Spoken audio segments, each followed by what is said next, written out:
The story kicks off with the awakening ceremony for the village children's job classes, and expectations for Errol are sky high, since his mother is famed as one of the strongest swordswomen and his father is an archmage, so everyone figures he is bound to receive something pretty badass.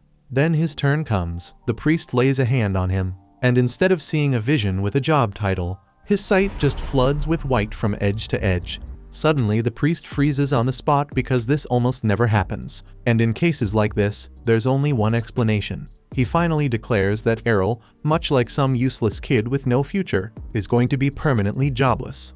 Classes are gifts handed down to people that let them focus on a role and unlock skills to grow stronger, so the outcome hits hard. His parents and sister had spent the whole morning hyping Errol up, convinced he'd end up with some top-tier class, so the moment they hear he's marked as jobless, the shock spreads through the hall. Even so, they still adore him, immediately scrapping their retirement plans and joking that Errol can freeload in the basement for the rest of his life, if that's what he wants.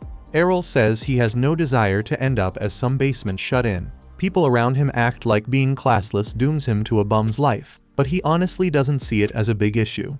Of course, getting a cool class that made him strong right away would have been nice, but he's already spent years training with his mother on the sword, and the fact she hasn't accidentally killed him with her insane strength has to mean he's improving, so he refuses to feel down.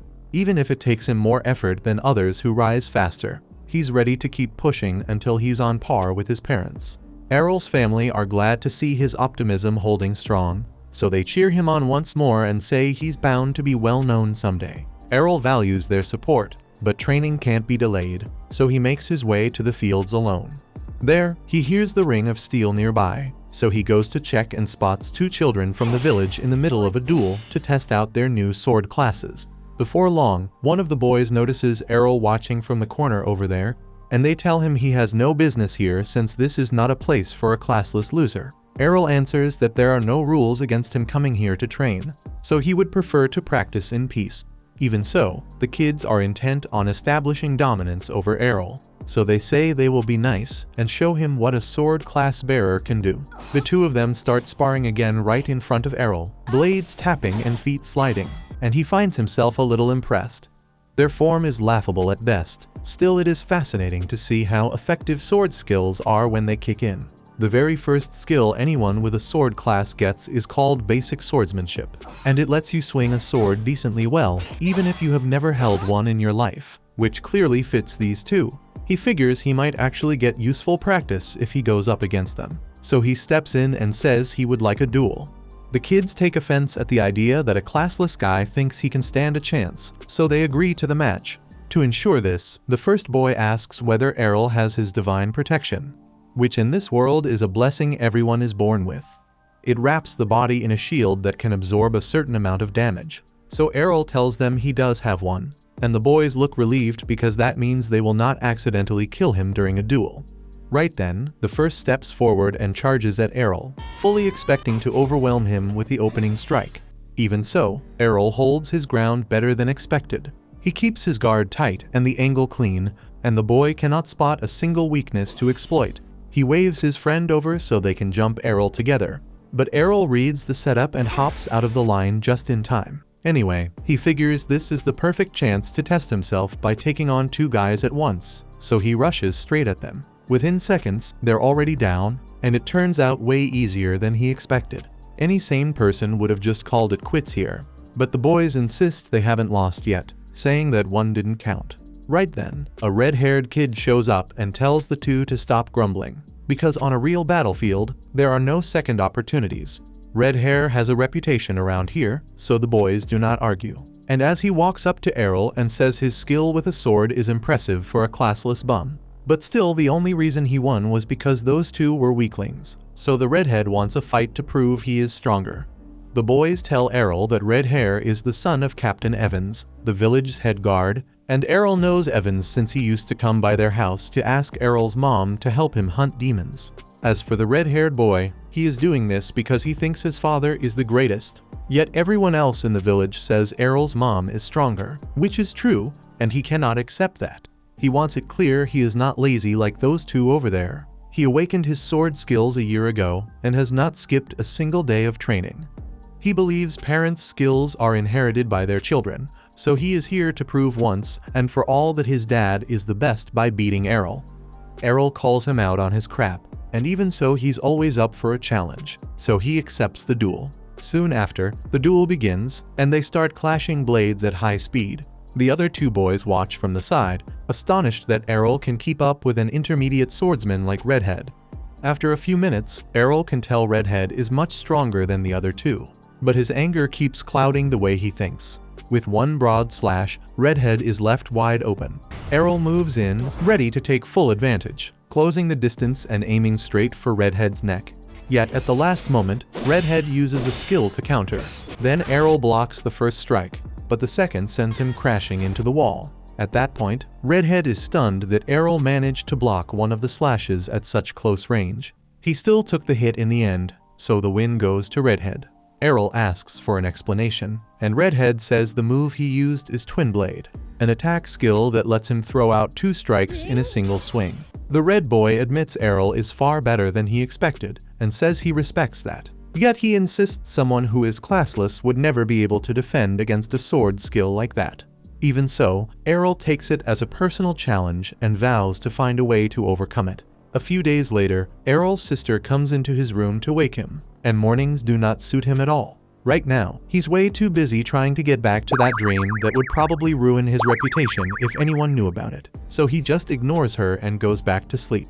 Astaire then says she'll kiss him first and only after that tell everyone about the weird noises he was making in his sleep if he doesn't wake up. And that's enough to get him out of bed. They both head to the kitchen for breakfast, and Astaire keeps trying to kiss Errol, while their mom just laughs it off, even though it feels way too awkward since they're actually blood related. Once everyone finishes eating, Astaire asks whether Errol plans to go to his special training again today, and he confirms it. Still, she does not understand why he has been pushing so hard lately. She tells him he should take a break every now and then. Yet Errol has no plan to rest until he becomes the best. So as soon as breakfast ends, he goes out to continue his training. After that, Astaire starts to worry because he has been coming home late every day since he got beaten up at the training grounds. Still, Farah is sure Errol can take care of himself, so there is no need to fret. Then she takes Astaire out back and shows her a chest full of broken swords.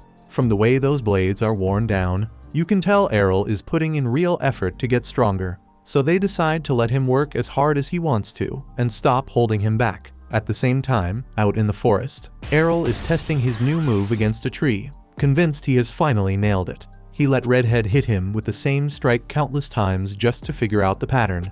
And after grinding on it for days, he can now unleash Twin Blade Slash whenever he wants. During this time, a goblin has been spying from the bushes, and even after seeing Errol swing, it still charges like an idiot.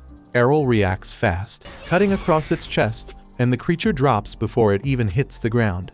Right then, he hears a deeper growl in the woods, heavy and close, and just as he thinks of pulling back, a child's scream cuts through the forest, so he grits his teeth and charges in on his own. Before long, he finally reaches the place where he heard the scream, finding Redhead pinned against a tree by a hobgoblin. The boy is badly wounded, so Errol knows he has to step in, but he can't charge recklessly with the creature still a huge threat.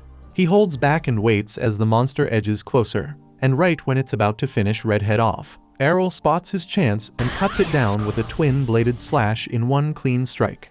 With that settled, Redhead is still badly hurt, so Errol shares some of his standard issue holy water so he can recover. Then the kid thanks him, and with the niceties out of the way, demands to know how the hell Errol managed to do that, and points out in disbelief that Twin and Slash is a complex move that only comes off by using a skill, so Errol admits it is complex. Yet once he broke down the pattern and the timing, he could replicate it cleanly, and honestly, he should be thanking Redhead since throwing it at him over and over made the technique readable. Even so, Redhead refuses to accept it, and he is certain a skill-based strike must hit harder, so he asks Errol for another spar right here. Right then, the two square up, and just as expected, Errol matches Redhead's twin slash, then goes a step further and adds a third cut that catches Redhead off guard and knocks him off. It is called twin and slash for a reason, so it should cap at 2. Yet because Errol is not invoking a skill to perform the sequence, there is no real limit on how many slashes he can chain.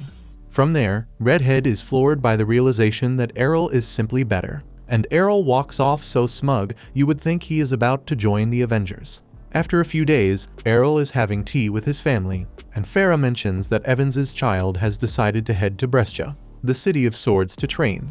Right then, Errol realizes he is probably the reason the Redhead suddenly chose to leave town for training, and the city of swords sounds tempting, so he starts considering making the trip as well.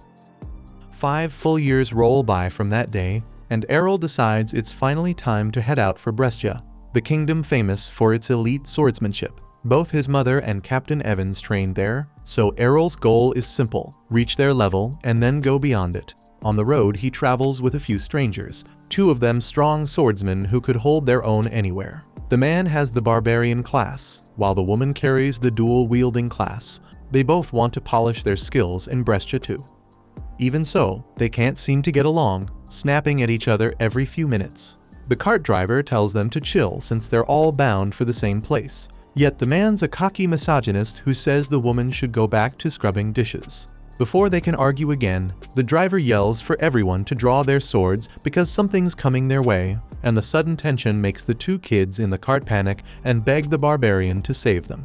But that guy lives up to his lousy class. He's a cowardly bastard who says he won't risk his neck for anyone, then dives off the cart and bolts without hesitation. The woman runs after him, saying everyone's on their own out here. The cart driver starts sweating, wondering if he can outrun the horde with his passengers still on board. Then Errol hops down without saying a word and starts walking straight toward the monsters. The driver shouts for him to run while he still can, but Errol ignores it, rushing the first orc and stabbing it clean through the heart. The driver and the 2 kids freeze at his speed and precision as Errol uses instant transmission, flashing in and out, cutting orcs down one after another. Before long, he's surrounded on all sides, which means the dash skill won't work anymore. To the driver's disbelief, Errol pulls off a legendary move, the blade dance, spinning in a tight fury of slashes, mowing everything down at once. The driver can't figure out how Errol can use that skill, since it's supposed to belong only to swordsmen of the Sword Princess class, and those are always women. Right then, Errol charges straight at the orc leader, sidestepping its strike with crisp footwork before leaping onto the orc leader and driving his sword deep into the skull, ending it on the spot. He then heads back to the stunned driver and tells him to keep the trip to Brescia moving. When one of the kids asks what class he belongs to, he simply says he has no class at all, which leaves everyone shocked. He remembers 5 years earlier, when he showed his mother the new twin blade skill he had learned. She thought she was seeing things, but when Errol said he was training to replicate any skill he witnessed, she was overjoyed and promised to teach him every skill used by the Sword Princess class. Back in the present, the driver wakes him and says they have reached Brescia, the land of swords. Errol climbs down from the cart and sees the town center packed with people, swords strapped to their waists. Errol turns to the driver and asks whether he is an advanced level swordsman. At first, the driver claims he is just a cart driver, but Errol knows only skilled swordsmen can pick out those moves on the spot. The cart driver admits he is from the Holy Knights class, which is a solid class, but he gets bored of constant fighting, so he sometimes kicks back and relaxes while posing as a normal driver. The Holy Knight figures this is probably Errol's first time in the city and tells him he needs to find a guild first, as without a guild, he will not be allowed to fight in tournaments, and in this city, winning tourneys is the main way swordsmen prove their worth and earn money. Errol answers that he does not care about the money, he wants to face the strongest swordsman this place can offer. When the driver hears that, he warns him to be wary of toxic corporate guilds, since they can drain your soul, and not in a good way. With that, the driver turns back and leaves while Errol steps into the city. He looks around at people announcing their guilds, hiring hands, and swordsmen lining up to try their luck with the better guilds. On the way, he bumps into a blonde named Lilia, who instantly clings to him like a clingy octopus, saying she is with a famous guild and wants him to join. Errol grows wary right away, since she seems desperate for members, so he refuses. But Lilia keeps tailing him and pestering him to join their guild again and again. While Errol is not a pushover and keeps refusing, he asks her which guild is the strongest here, and she grudgingly says the Shadowblade Guild is one of the top right now since it has 8 classes of swordsmen. He asks for directions and moves straight toward that guild. On the way, a guard stops him and sends him to the reception for the test. At reception, he finds a long line of budding swordsmen trying their luck to enter the famous guild, which gets Errol excited as he wonders what kind of strong people he will have to face.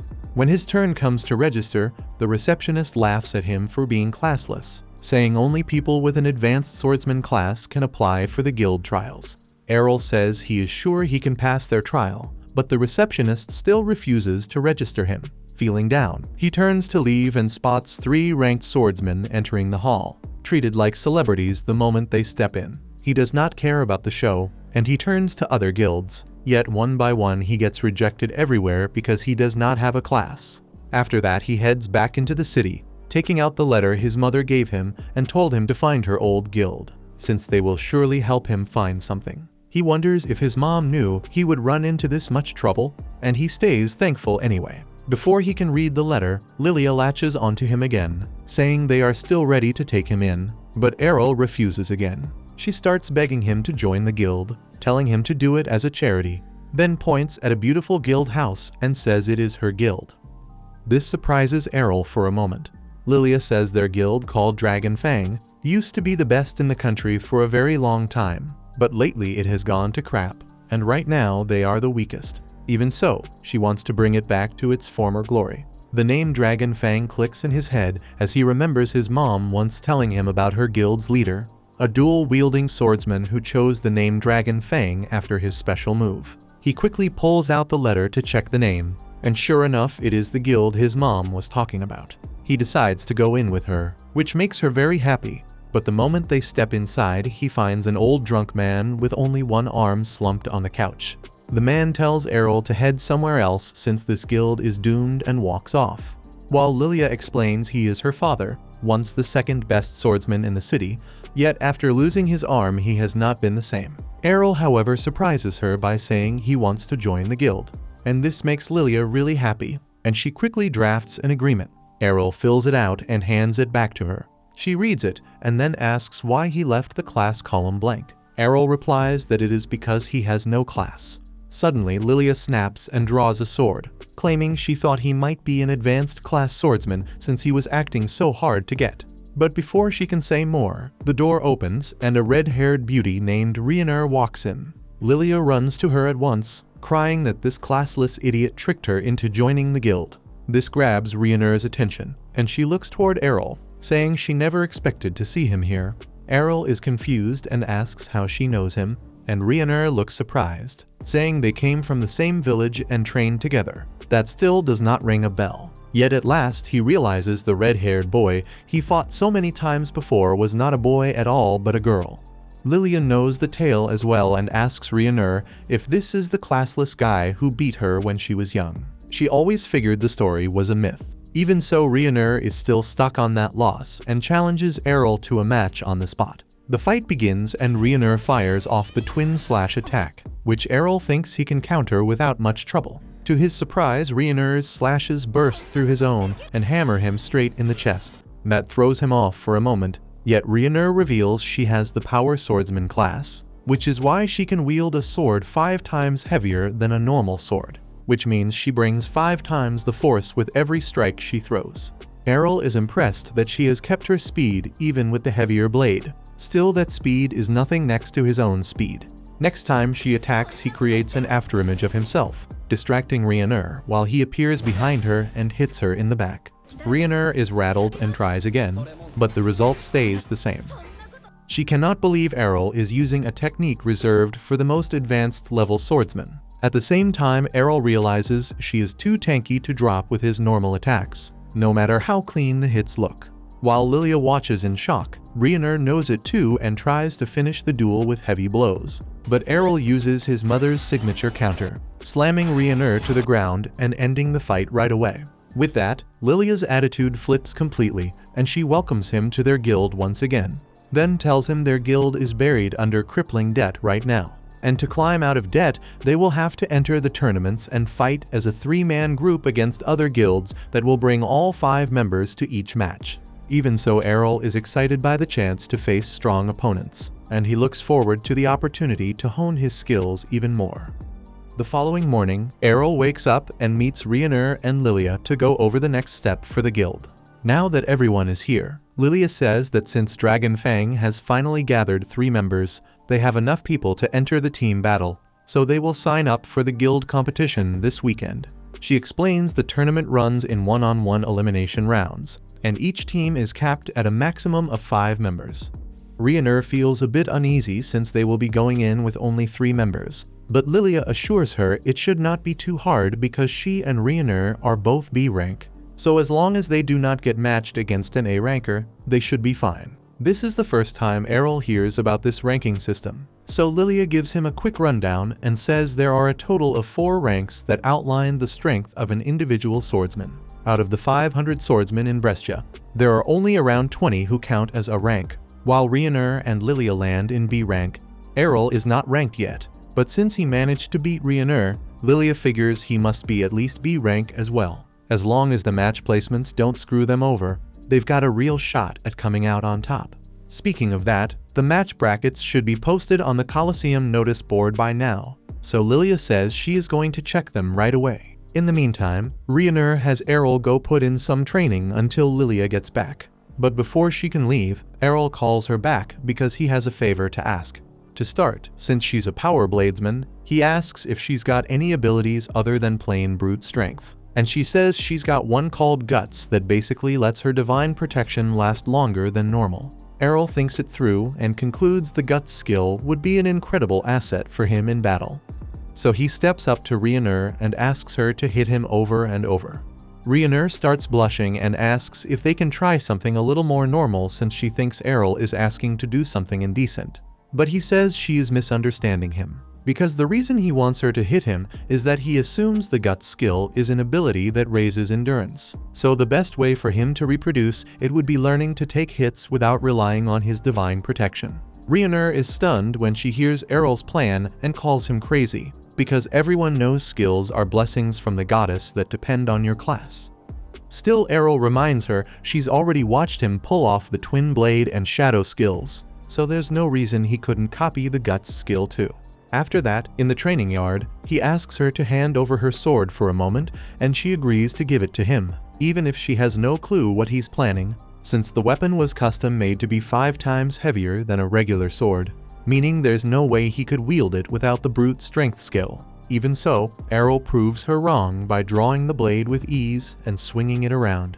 She then asks how he manages that, so he explains that while the brute strength skill boosts you beyond normal, but steady training does too, and Errol has been putting in the work for years. Rhaenyra concedes she was off the mark and agrees to help with his training, but she warns that if he wants her to hit him, she will not hold back, and she does not want to hear complaints afterward. A few minutes later, Lilia rushes in with bad news. She just checked their tournament bracket, and of all the teams they could have faced, the organizers matched them with the Black Blade Guild, and those folks have 8 A rankers on the roster. Even so, Lilia says she is still confident she and the others can come out on top. Now that she's done talking, she notices Errol with his head buried in the ground and his butt up in a ridiculous pose. Rhaenyra explains he is the one who asked for this, and despite the heavy bruises, Errol does not seem bothered, so he gets up and asks what is for lunch. The day of the guild competition finally arrives, and once the group reaches the arena for their match, they overhear a pair nearby saying Dragon Fang drew Black Blade and ran into bad luck. They remember Dragon Fang used to stand among the top guilds, but they will not risk their money on underdogs, so they are putting everything on Black Blade. Lilia is offended that those guys think Dragon Fang will lose, so she starts marching over to set them straight, but Rhaenyra holds her back because it is not worth the trouble. Errol does not care whether people believe they will win, but he is surprised to learn gambling is allowed here. Rhaenyra explains that all Colosseum matches can be bet on, and as it stands the odds on their match are 20-1. Lilia is angry because that means no one expects them to win, but she says this could be a chance to make even more money. If they do not win, their guild is doomed either way, so she decides to take another loan, using her building as collateral so she can bet on their match, and Errol now gets how the guild fell into so much debt in the first place. Right then, Lilia hears a man laughing behind her, so she turns to see who it is, and to her annoyance she finds Jorg, the guildmaster of Black Blade, standing there smug as hell. Lilia asks him what he wants, and Jorg says he is just here to wish them luck, since he hates seeing how his former rival guild has fallen on rough times. He adds that he even heard they were desperate enough to accept a classless loser as a member. Lilia tells him that it is none of his business, and Jorg replies that he went through a lot of trouble to make sure their guilds would face each other in the tournament. So of course he wants to know who Dragon Fang has on its roster. Lilia snaps that it's none of his damn business, and Jorg fires back that he went out of his way to make sure their guilds would clash in the tournament. So naturally he's curious to see who Dragon Fang's got on their lineup. That is only if they manage to pull off a miraculous victory against Black Blade's A rankers. A little while later, it is time for the day's main event, so Errol and the others walk into the arena and check the list of Black Blade's combatants. Errol is surprised the guildmaster did not enter, given how personally invested he seemed in crushing them in this match. He wonders if Jorg might be going easy on them, but Lilia and Rioner point out that Black Blade's lineup is stacked with their strongest A rankers, so this is going to be an insanely tough fight. Hearing that, Errol gets fired up since it means he will get to see a lot of new skills, and Lilia reminds him the fate of Dragon Fang hangs in the balance here, so he needs to take this seriously.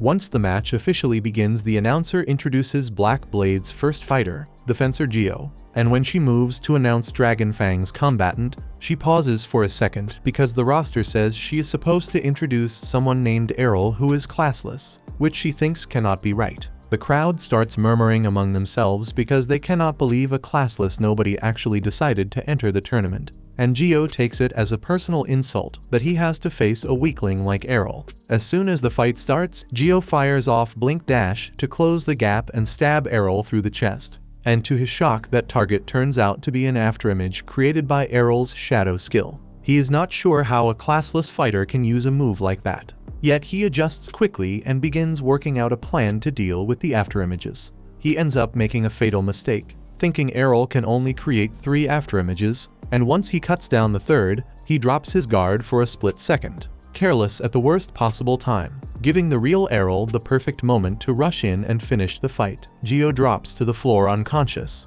and the arena erupts at the sudden swing in momentum. Lilia and Rioner both trusted Errol to win, yet Rioner never thought it would be this easy, and the crowd looks just as stunned. Errol, on the other hand, is bothered that he could not parse how Geo's thrust skill functions during the fight, so he decides he will study it later. After that, Errol's next bout is against a dual swordsman. As the boy rushes in, Errol cleanly parries the first strike and answers with a twin blade slash that flips him off his feet in one fluid motion, securing another win. His third opponent is a barbarian, and since Errol has only faced swordsmen so far, the barbarian tries to catch him out with a kick. He is nowhere near quick enough to surprise Errol, so Errol uses Blink Dash to slip behind him and cuts across his neck to end the round. Rioner can hardly believe Errol just removed the third A rank fighter by himself, while Lilia is thrilled because if fortune holds, Errol might run the board and take all 5 on his own.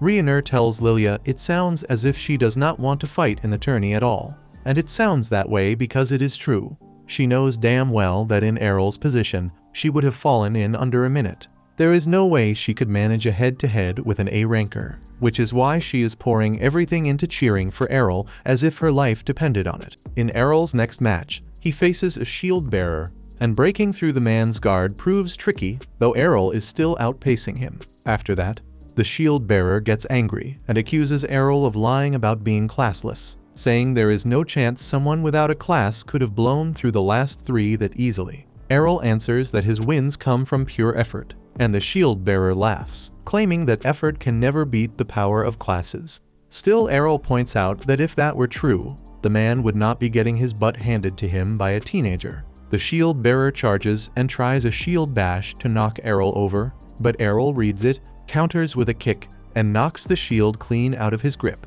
The shield bearer panics, saying he recognizes that kick, and Errol tells him it is likely because he copied it from the barbarian in the previous round, although he has not perfected it yet. While talking, he resets his stance and drives another kick into the shield bearer's side. The man cannot believe what is happening, insisting there is no way Errol should be able to pick up such a skill so casually. Errol admits that some techniques take real time and effort to perfect, but the easy ones he can copy after seeing them just once. So to back it up, he picks up the fallen shield and knocks the shield bearer out cold using his own move. That marks his 4th win, and even though Errol's strength is obvious, the crowd begins doubting that he is truly classless. They claim he is faking it and start shouting for a disqualification. Because of the uproar, the organizers contact the Guild Association and request a copy of Errol's original class assessment. The announcer asks if he is fine with sharing his personal info with the crowd, and he says he does not mind if it settles them down. She then projects Errol's assessment card for all to see, and clear as day it reads classless, so everyone finally accepts that he is not pretending. Lilia laughs and says if she had known Errol was this strong, she would have pawned more of her dad's treasures to place an even bigger bet. Rhiannon worries about Lilia's gambling habit, yet she admits Errol's power is far beyond what she imagined. The final Black Blade fighter steps onto the stage, and Errol can tell at once this opponent is a cut above the rest, so he braces. Masamune is impressed that Errol senses the danger and keeps his distance, since his plan was to lure him in and end it instantly with an ultimate move. As soon as Errol hears ultimate move, he decides the risk is worth it and steps straight into Masamune's range. The moment he is close enough, Masamune draws his sword and unleashes a lightning-fast strike. For a split second, it looks like Errol's neck has been cut, but in the next moment he disappears. Masamune freezes in shock, trying to grasp what just happened, when Errol suddenly appears behind him and says that while Masamune is fast, he was trained by someone even faster, so his reflexes are on a whole different level. Errol then unleashes the ultimate technique he learned from his mother, the Piercing Tempest, and the strike hits Masamune head-on, knocking him out cold and making Errol the clear winner. Still unable to process what just happened, Rhiannon and Lilia hug each other, realizing they won without lifting a finger. As Errol walks off stage, Lilia jumps in for a hug, and he instinctively sidesteps since Astaire used to pull the same weird stunt all the time. Then he sees Rhiannon standing there with her arms open, ready for a hug, and she suddenly realizes what she's doing, her face flushing as she apologizes for getting carried away. Errol grins and says he would not have minded a hug, though he wishes she had taken off her armor first so there would be some actual comfort. Meanwhile, from the stands, Jorg watches Errol and the others celebrating their victory and vows to make him pay for this humiliating defeat.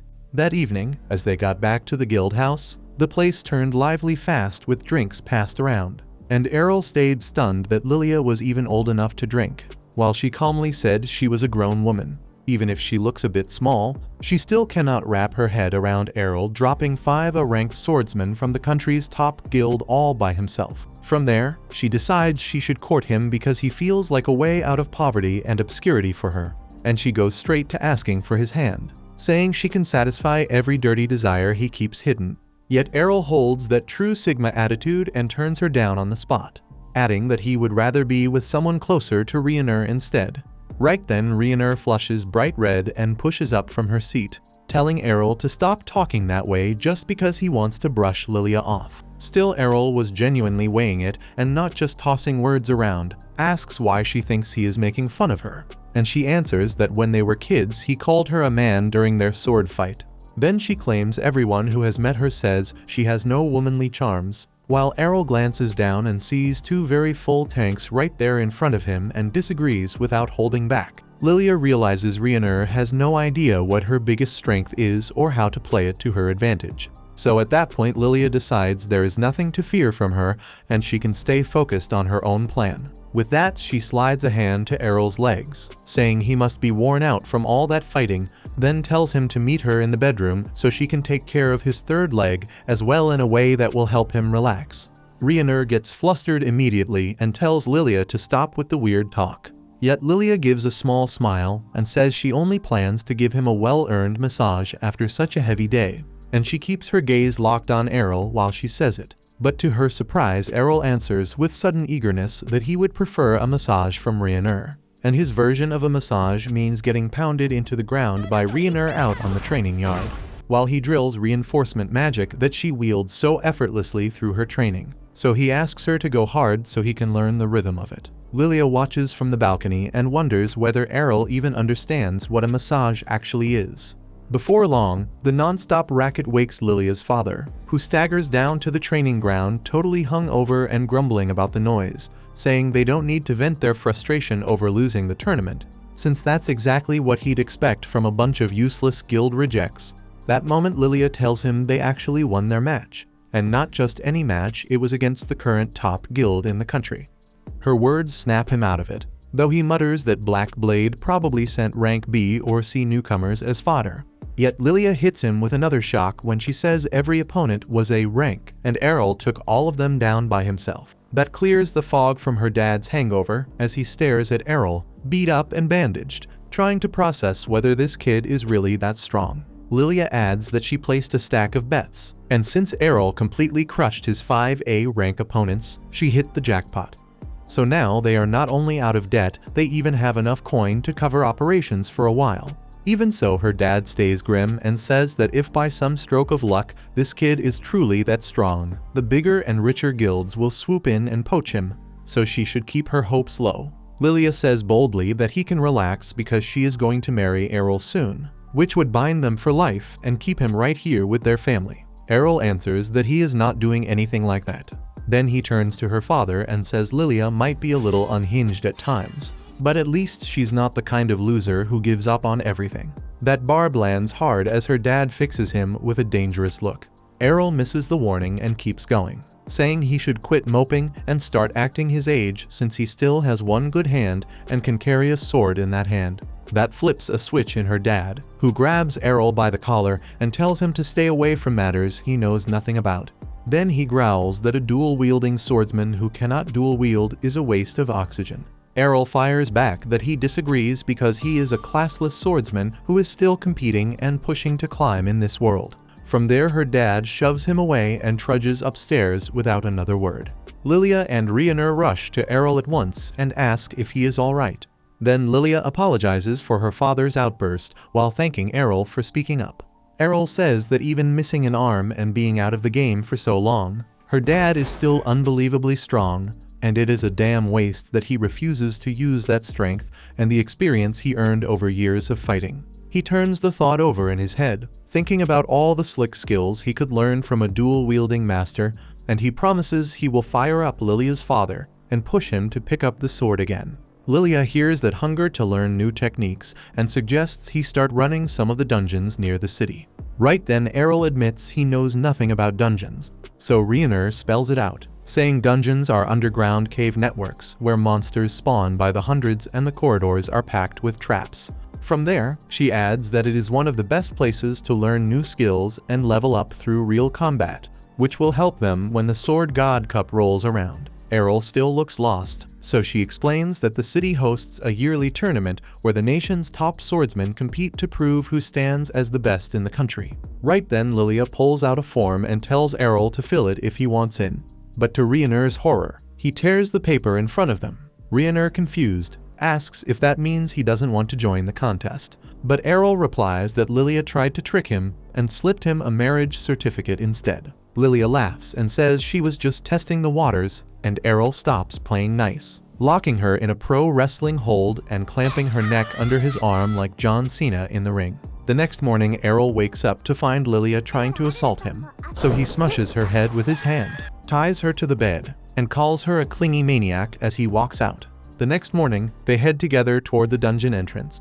Lilia explains that everyone must stand in the teleportation circles to reach the floor they want, but you can only go to floors you've already visited. Hearing that, Errol gets curious and asks how far they've gone so far. Lilia says she reached floor 12, while Rhiannon has made it to 14, and Errol instantly decides to go with Rhiannon to the 14th. Still, Lilia tells him it doesn't work that way, and that he must physically reach a floor once before he can teleport there again.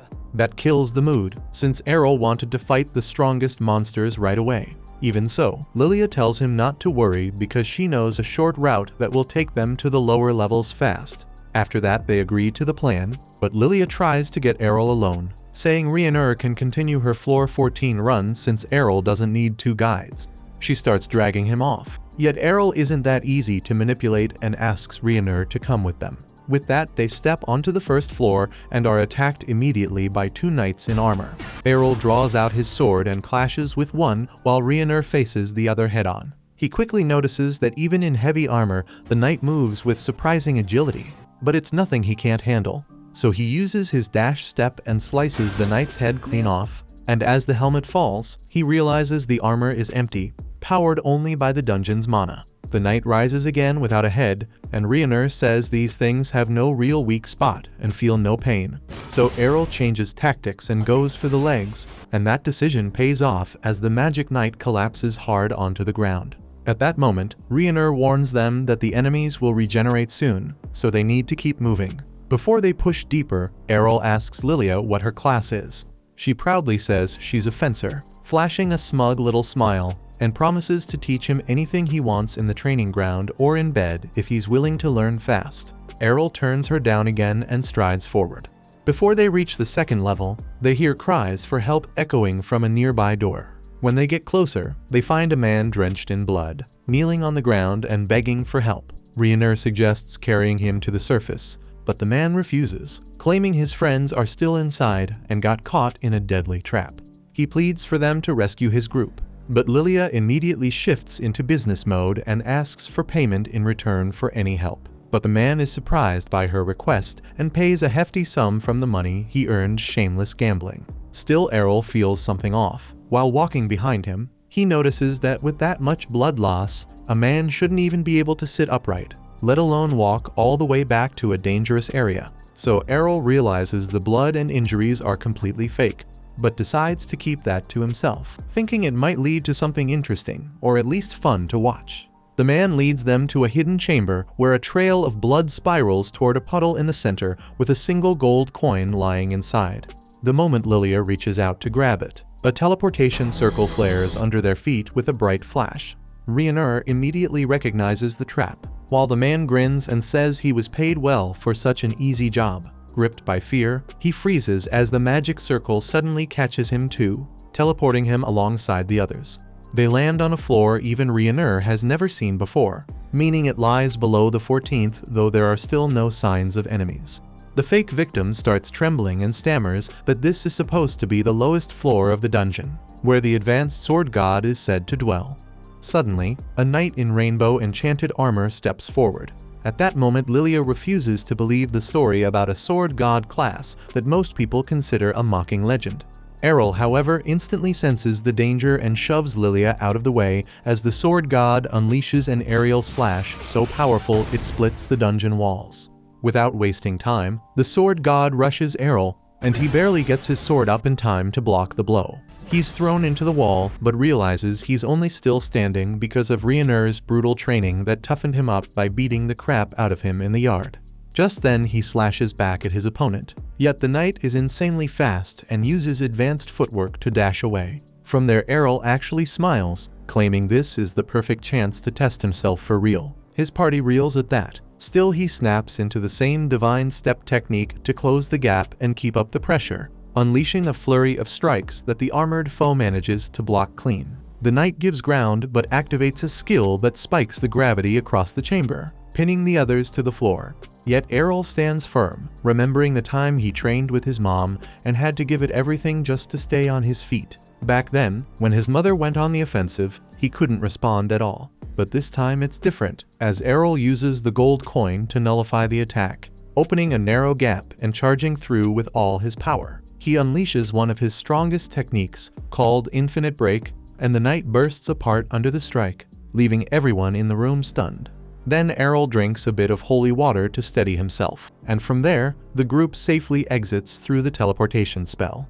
Meanwhile, back at the bar, Rod is back to drinking when he overhears three young idiots bragging about tricking the new members of the Dragon Fang Guild into a trap, saying those poor fools probably won't be coming back. Rod walks over and smashes their table with a single punch, demanding they spill everything they know. But Jorg cuts in and calls him a good-for-nothing drunkard, wearing that smug grin that makes your blood boil. Rod instantly realizes Jorg set the whole thing up, which means the odds of his daughter surviving are close to zero. He lunges at Jorg, but gets shoved aside, beaten and hopeless, kneeling there wishing he could save his little girl. A sudden voice from the doorway grabs his attention, and he turns to see Lilia, Errol, and Rhiannon walking into the tavern, talking about how hungry they are after the run. Lilia spots her dad and the ugly Jorg at the same time, then freezes as Rod rushes forward, hugging her tight and thanking God that his daughter is safe. Meanwhile, Lilia immediately calls Jorg out,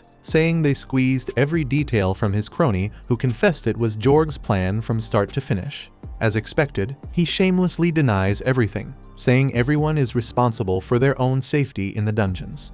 After that, Rod tells Jorg he won't get away with this, but Jorg just laughs and calls him a booze-soaked loser before strolling out. After that, as soon as he gets home, Jorg starts trashing his room in rage, unable to believe that a kid like Errol has surpassed him. Then a sword resting on the stand starts to speak, promising to help him achieve his goal if he sets it free. The next morning, Lilia and Rhiannon were sitting in a lounge, and Lilia looked genuinely anxious because the preliminary pairings for the tournament had gone up.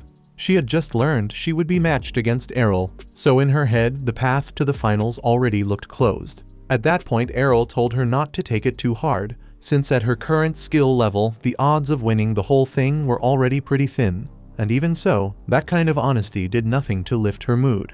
But fortunately for Rhiannon, she was placed in a different section from Errol in the preliminaries. Still, she would have to cut through a pile of strong opponents, so she needed to bring her best if she wanted to clear the early rounds this year. Lilia also intended to give it everything, even knowing there was no chance she could beat Errol, so she said she was heading back into the dungeon to train again today. Just then, she asked Errol to come along since she wanted him there as protection if something went wrong, but he honestly did not feel like diving a dungeon again. Just then, Rod stepped out to see what the commotion was.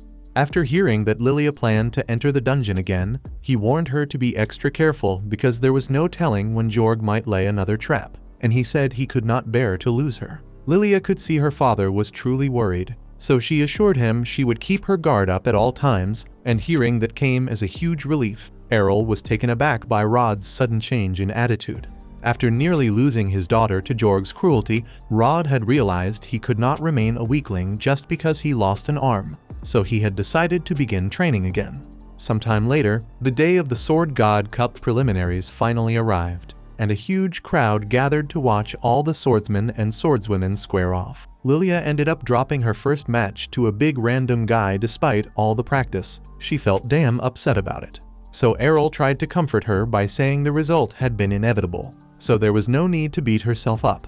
But even then, that did not make her feel any better. Errol had won all of his fights up to that point, so the next fight for this bracket would be the finals. And while Lilia knew exactly how strong he was, she warned him to keep his guard high because the woman he would face carried a lot of unusual skills. Errol wonders what Lilia means by unique skills since he figured he had already seen just about every trick the dungeon could throw at him. Even so, Lilia explains that up to now Errol has only gone up against pure swordsmanship skills. That woman is a magic swordsman, which means she can weave spells into the blade and fight while her weapon stays enchanted. Errol is surprised there are no rules against using magic in a tournament meant for swordplay. Still, it does not bother him in the slightest. He walks onto the stage, and the first thing the girl says is that being a magic swordsman is fully allowed by the tournament. So she does not want to hear any excuses about magic being against the rules after she wins. Errol says he is always ready for a good challenge. The match starts and the girl immediately starts spamming fireballs, forcing Errol to keep hopping around the ring to evade everything she throws. He tries to blitz and so he can strike up close, but she parries hard and instantly pops a fireball to shove him back. By this point, Errol has a solid read on what the girl can do, and he admits it must be convenient to threaten both long and short ranges that way. Even so, he adds that her overall level sits mid-tier, because she has not truly mastered either magic or swordsmanship. The girl bristles and says Errol will not be talking that way once she uses her ultimate technique on him.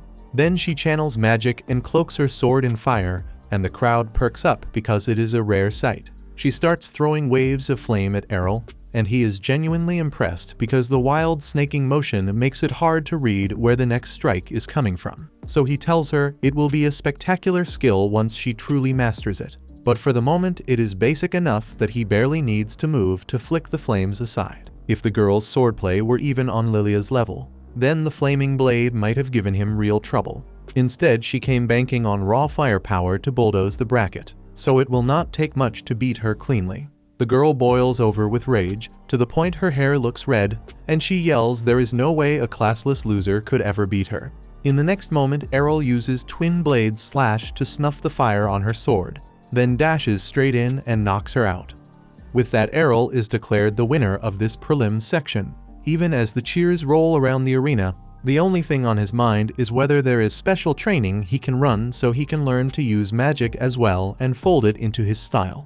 A few days later, Lilia shakes her dad awake from a nap and tells him it is time for Errol's match in the Sword God Cup. But Rod says he is not going. Lilia starts tugging on his big arm and begs him to get up because their guild already has registered seats. Still, he absolutely refuses to attend the tournament. Lilia then asks if he is worried he might run into Jorg there, yet he says that is not the reason. He explains that a few days ago he started training again, and it made him realize how rusty he has gotten. It might even be a challenge for him to win the Sword God tournament in his current condition. Hearing her dad talk about winning the whole thing, as if it were the bare minimum, really pisses Lilia off because she could not even qualify for it. She tells him he is coming to the arena today, whether he approves or not, and drags him off the couch so he can get dressed. Once Rod is ready, he and Lilia head toward the arena, and as much as he kept fussing about not wanting to go the tournament, Lilia knows he would have gone to watch in secret anyway, since he never misses a chance to see his guild members perform well, and Rod cannot deny that. At the same time, over in the arena, Rhiannon fidgets in her seat because she is truly nervous about her match. Errol eventually shows up and asks if something is wrong since he has never seen her this anxious before. Rhiannon says she cannot help it because this is the biggest hermit in the city, and to make matters worse, she will not learn who her opponent is until the start of her match, so there is no telling what kind of fighter she will be up against. Right then, the announcer tells everyone that the first match of the day will be between last year's winner Jorg, the Sword Emperor, and the classless Errol. Errol is surprised he will be fighting Jorg first. Still, he is always ready for a good fight, so he heads out to confront Jorg. Meanwhile, as Jorg steps into the arena, everyone is shocked to see he somehow found a way to make himself even uglier than before. Errol can feel evil energy rolling off him. Rod and Lilia sit in the stands, and Lilia wonders why Jorg now looks monstrous, while her dad can tell something is seriously wrong. Right then, Rod notices the sword in Jorg's hand and yells to stay away from him at all costs because that blade has a powerful demon sealed inside it. The demon is surprised because it did not expect anyone to recognize the sword so quickly. It is clear it has already taken full control of Jorg's body. The legend says the blade the sword god used to kill the demon was cursed with a grudge, so the demon's soul now lives inside that blade. Even so, that sword was supposed to be sealed away in the royal vault. So Rod cannot grasp how Jorg ever got his hands on it. The demon says it was only a matter of time before some ignorant fool came searching for power and broke the seal to set it free. That fool turned out to be Jorg, and now the demon Gelda declares he will wreak havoc across the world. Even so, no one understands why he chose to sit tight and wait for the tournament to begin before showing himself if his only goal is to destroy everything. Rhiannon cannot believe Gelda is actually here, since she learned in history class that an evil deity summoned this demon in ancient times to burn the world down, and most people treated that story as nothing more than a myth. Suddenly, the crowd realizes this is not a stunt, and panic erupts. People surge for the exit screaming, and Gelda drinks in the shrieks with twisted delight. Even so, before anyone reaches the gates, Gelda throws up a barrier that seals the entire arena, trapping every soul inside. No matter how hard they push, no one can break through, and Gelda says he will take his time and butcher them at his leisure. Right then, he notices Errol squared up and ready to fight. Gelda finds it amusing that a rat would raise his blade instead of begging for mercy. Errol answers that he is confident he can win. After all, long ago a sword god defeated Gelda, so the demon is not invincible. Gelda admits that part is true, since a sword god did strike him down in the past. But based on Jorg's memories, there is no living sword god right now, which means there is no one around to stop him. Errol tells Gelda he just got two things wrong. First, there is at least one sword god still alive in this world. Second, even though Errol is not a sword god himself, he is still certain he can beat Gelda straight up. Gelda bursts out laughing and calls Errol delusional. Yet the humor dies fast when Errol snaps into divine step, erases the gap, and almost takes Gelda's head off in a single pass. Gelda stares in disbelief, since only a sword god should have that technique, and demands to know how Errol acquired it. But Errol isn't interested in talking, so he launches back into the offensive, driving strike after strike into Gelda. That's when Gelda's mouth curls into a smirk, as he remembers he now rides in the body of a sword emperor, so every swing he throws lands with terrifying force. He leaps high and hammers a direct hit into Errol's shoulder. Dust billows across the arena, and when it settles, Errol stands there perfectly fine. Gelda cannot process how a kid shrugs off a blow that heavy. Errol just says his training for the guts skill is finally paying off, and suddenly Gelda starts to get nervous because nothing he throws is working, and at this pace it is only a matter of time before he goes down. Suddenly Errol fires off the infinite break skill, hammering Gelda with hundreds of strikes in a single second. The final blow sends him flying before he crashes to the ground, unconscious, as Errol stands victorious. Jorg's body sits totally unprotected now, and Errol is confident Gelda should not be able to attack anymore, so he turns his back and starts walking away. At that moment Gelda is spitting every curse in his head because he refuses to be sealed again. Even so, he knows there is no way he can beat Errol head-on, so he figures his best move now is to get away from Errol as fast as he can. To pull that off, he needs a new host strong enough to escape, and for a moment he considers Ryunur. But Errol is standing too close to her, so instead he sets his sights on Rod. All at once Errol notices the demon sword rip free from Jorg's hand and streak toward the stands, jumps in front of Ryunur, and the blade explodes upward on impact. Suddenly, as the smoke clears, Gelda appears inside Rod's body with his sword pressed against Lilia's neck, shouting at Errol to let him go or his fiancée will die. Errol answers flatly that he was never engaged to Lilia, and Gelda calls it a bluff since he can read Rod's memories and remembers every time Lilia told her father she would make Errol her husband. Errol suddenly does not feel like rescuing Lilia at all, so he squares up to strike anyway. Ryunur tells him to hold it because Lilia is still their friend. Errol says there is no real reason to panic since he does not think Gelda can hurt Lilia in the first place. Gelda takes that as a dare and moves to slice Lilia's throat to prove how heartless he is. Yet his arms refuse to move. Rod is still awake inside, and there is no way he lets his own hands murder his daughter, so he starts fighting back, forcing Gelda out of his body. In a panic, Gelda offers Rod the power to regain his former glory if he just gives in, and not too long ago, Rod might have actually accepted that deal. Thanks to Errol, he understands now that with enough hard work, anything can change, so he no longer needs Gelda's power. Rod takes back control, hurls the sword toward Errol, and Errol meets it in the air, slicing it into pieces with ease as the crowd erupts in cheers, amazed at how effortlessly he defeated Gelda. A few days had passed since that horrific incident, and surprisingly, it ended up helping Lilia's guild. Ever since Errol won the Sword God Cup, word spread that Dragonfang was set on reclaiming its old place as the strongest guild in the city. Hearing that, a flood of eager young swordsmen signed up, all expecting lessons from the Sword God Cup champion, Errol himself. But unfortunately for them, they found a mentor far more seasoned and far stricter than Errol in the form of Rod, who changed after the last incident and regained his confidence. He begins drilling the new members relentlessly with the same fire he had before.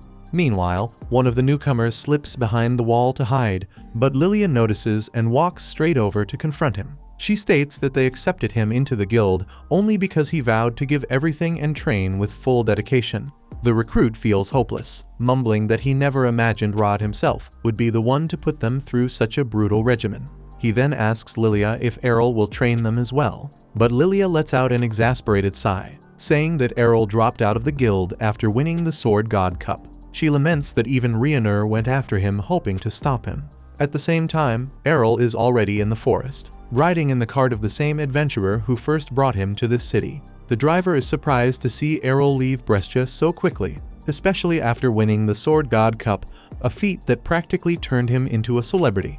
Errol answers calmly that since he won the Sword God Cup, which is meant to be the contest of the strongest swordsman, he has already beaten the best Brescia could offer, so he has no reason to remain here any longer. The driver is confused, since there is still plenty of appeal in the city of swordsmen, especially when you hold the title of the strongest in town.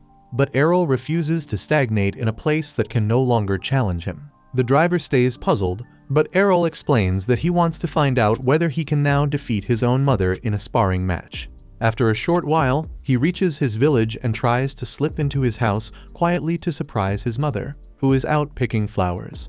But his mother is far too seasoned and senses him at once, calling his name. Errol smiles, knowing he was caught by the world's strongest fighter and not by some talentless woman. His mother turns around and gives him a long measuring, saying he seems to have put a fair bit of experience under his belt now. Errol replies that he managed to win the Sword God Cup, and his mother looks genuinely delighted at that, saying they now have 2 people in the family who have won that competition. Errol smiles at the praise, but in the blink of an eye his mother vanishes and reappears right in front of him, holding a flower up to his face, asking whether it smells good. Errol is stunned by that sudden burst of speed, realizing he would have been finished if that flower had been a sword. He looks at her and says she saw straight through him and already knows the real reason he came back here. His mother chuckles softly, saying she would not be his mother if she could not read what he wanted just from the look in his eyes. She tells him that if they spar here they will end up wrecking the entire house and proposes having their match at the training ground behind the mountains. The scene shifts to them face to face with swords in hand. She smiles softly, curious to see how strong her son has become and how much he has changed since their last fight. But Errol warns her not to take him lightly since he has improved a lot since the last time they stood across from each other on the training field. His mother simply smiles and in an instant appears before him and strikes with her sword. Errol manages to block the blow, sparks spraying around as he braces to hold her back. She says she does not want him thinking she is not taking this seriously. Errol tunes out her words, knowing that even a moment of distraction could be disastrous for him. Knowing her patterns from training, he goes on the offensive, determined to win against her.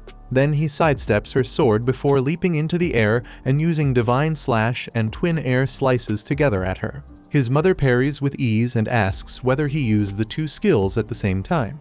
Errol says he did and asks what kind of skill she used to stop his attacks, which confuses her as she says she simply swung her sword and nothing else. Errol is shocked, realizing his attacks are easy enough for her to handle that she does not even need to use any skills to deal with them. They keep crashing into each other, sending heavy shock waves that scare the village residents, who wonder whether 2 monsters are trading blows in the forest. Errol keeps pressing the attack, using aerial leap to jump through the air to reach her, but she repels him and they both drop back to the ground. His mother smiles and says it is time to go all out as she releases her sword's divine power. Errol follows suit, and their blades collide once more. Over in the village, Rioner arrives to find it almost empty, then heads to Errol's house to see if he is back. The door swings open to his younger sister Mira, who is clearly unhappy about a stranger asking for her brother. With a smug grin, she calls Rioner a milk cow and says they do not need any extra milk today, trying to slam the door.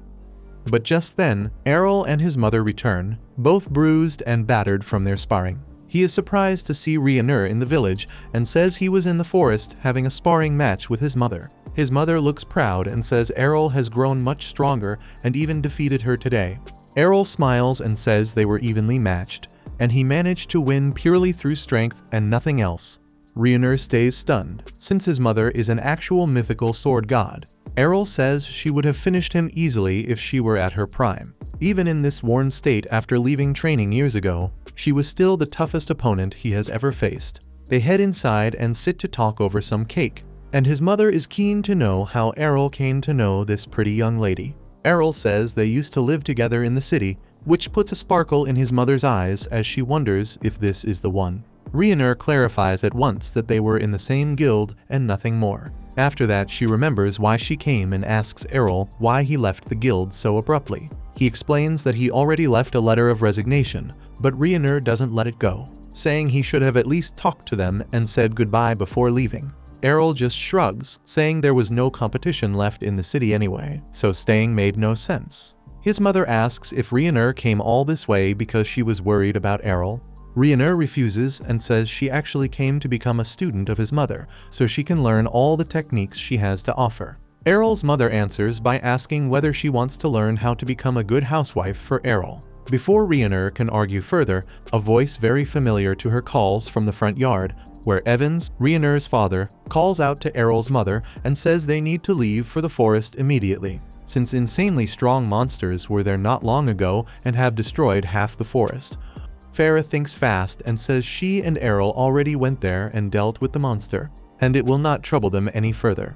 Evans is relieved and says he will inform the village that there is no need for an evacuation right now. He notices his own daughter Rhaenyr and says she is looking more and more like her mother every single day. Then he asks why she is here, but before Rhaenyr can reply, Errol's mother cuts in and says Rhaenyr wants to learn how to become a good wife. Rhaenyr argues that she just wants to be a good swordsman, and Errol's mom tells her not to worry, since she will teach both swordsmanship and wifely duties. With that out of the way, Errol goes upstairs to his father's study and finds him bent over his desk with a spread of magical symbols. He greets Errol and says he is on the verge of a breakthrough that might become his ultimate technique, but Errol doesn't seem interested and tells him he has finally defeated his mother and now wants to learn magic instead. Hearing that, his father congratulates him for defeating the sword god, but calmly adds that it's still impossible for him to learn magic.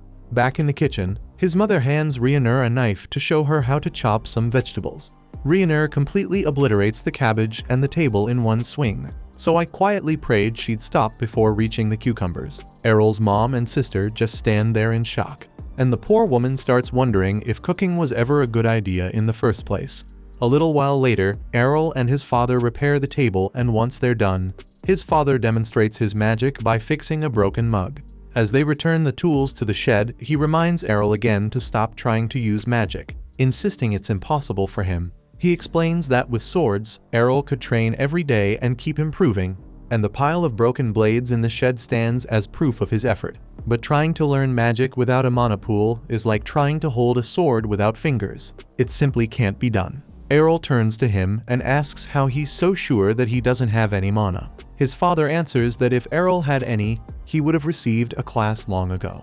That's when Errol explains how while training with Rhaenyr in Brescia, he once used up all the holy water the guild had, which angered Lilia, who complained their debts were already bad enough and his holy water obsession was making things worse. So she threw him a bunch of mana recovery potions instead and told him to drink those. Ever since that day, Errol says he's been able to feel a faint flow of mana inside his body. His father's curiosity sparks immediately, and he decides to test it himself. He guides Errol to release a bit of mana into his palm, and to his surprise, Errol manages to do it, but then collapses unconscious. When Errol wakes up, he asks what he should do to learn magic now. His father tells him his mana pool is smaller than that of a newborn baby, so the only way to expand it is through daily training. Since training is what Errol excels at, he starts buying mana potions and works on it every single day. And after 6 long months, he finally builds enough mana to be considered a complete beginner with a weak pool. Seeing his progress, his father can't hide his excitement and tells him to enroll at the Magic Academy where he himself once studied. He takes out an old parchment filled with spell formulas and explains that Errol will have to learn them if he wants to cast any real magic. And hearing that, Errol's mind starts racing with new possibilities about studying at the very place that made his father one of the best wizards in the country. That evening, the family sits down for dinner, and Errol's mother happily mentions how Rhaenyr is improving in both housework and swordsmanship, while his father adds with pride that Errol is now walking the path of a wizard, opening a whole new future ahead of him. 3 years have passed since then, and Rhaenyr has been training every day with Errol's mom to become both a better swordsman and a better housewife. That morning, Errol's mom gave her the task of preparing the morning tea, which stressed her out at first, but she quickly got to work and finally served it with trembling hands. She waited anxiously while Errol's mom took a sip, tasted it for a moment, then said she had done a great job and the tea was exactly right. Rhaenyr felt happier than she ever expected. Her little moment of joy was cut short by a cry from upstairs. It was Errol's younger sister Mira, shouting that when she went to wake Errol up, he was gone and only left a note behind. Both Rhaenyr and Errol's mom read it, and it contained just one line saying he was heading to Arsel, the city of magic, for training. His mom grew sad, thinking he could have at least said goodbye, while Mira kept crying. Rhaenyr realized then how her own reckless actions years ago must have affected her family when she left for the Sword City Brescia. Errol's mom immediately told Rhaenyr she didn't want her leaving like that. Rhiannon assured her she would never do such a thing and still had a lot to learn from her. Errol's mom thought about how her oldest daughter had once left home and now Errol was gone again, wondering when she would get to see them both. At the same time, Errol was already outside the village, traveling with the same knight, apparently the only guy the anime's director ever hired for transport duty, who looked surprised to see him again. As they talked, the man said Errol was really strange. He went to the city of Brescia, achieved incredible feats of strength and skill, then left all the fame and fortune behind to return to a village that barely anyone even knew existed. Now, after disappearing for 3 whole years, he was heading to Arsel, the city of magic. Errol said he wanted to try his luck in the examination and see how he measured up against the others. At that moment, a boy named Kaido asks Errol if he is also heading to the Magic Academy entrance exam, saying it is strange since Errol looks much older than the usual candidates. Before Errol can answer, a girl named Kufa cuts him off and scolds him for making fun of people, saying it is obvious Errol has just been failing the exam for years. Before Errol can explain that this is actually his first time going to that city, Kufa tells him it is admirable to see weak people trying to overcome their limits. The red-haired boy and the blue-haired girl start bickering right away, while the green-haired girl, Colette, tries to calm them down but completely fails. The red-haired boy turns back toward Errol and asks what kind of magic he specializes in, proudly saying that he uses red magic. Errol starts thinking back to when his father taught him about the various types of magical affinities. Black stands for dark magic, white for light, yellow for earth, green for wind, blue for water, and red for fire. But since Errol had no natural affinity, his father made him practice every kind of magic he could. Snapping back to the moment, Errol tells the boy that he does not really know what magic he can use since he does not have a class. The boy looks surprised, but the blue-haired girl scoffs and calls him a loser, saying he must be joking since no classless person could ever dream of taking the Magic Academy exams. The red-haired boy spins back toward Errol, furious, and tells him to quit making fun of them. Errol says he is not and shows them his class card, which clearly proves that he is classless. The young candidates stare wide-eyed, saying he will never be able to pass the exams. But before Errol can respond, a thunderous roar echoes from the forest, shaking the trees around them. Errol immediately recognizes it and says it must be a troll king awakening from a long sleep. The boy panics, yelling that they need to run because the troll king is insanely strong, and the blue-haired girl shouts at the damn driver to move fast. The driver turns in horror and says the roar scared his horses so badly they have already fainted. The blue-haired girl realizes there is no escape, so they will have to fight. She quickly lays out a plan, telling the red-haired boy and the green-haired girl that even though it is a troll, if they work together, they can bring it down. But their confidence crumbles when the Troll King finally steps out of the forest, towering over them with a massive club in hand. The red-haired boy tries to calm the girls down, saying that even though it is huge, they just need to stay focused and find a way to beat it.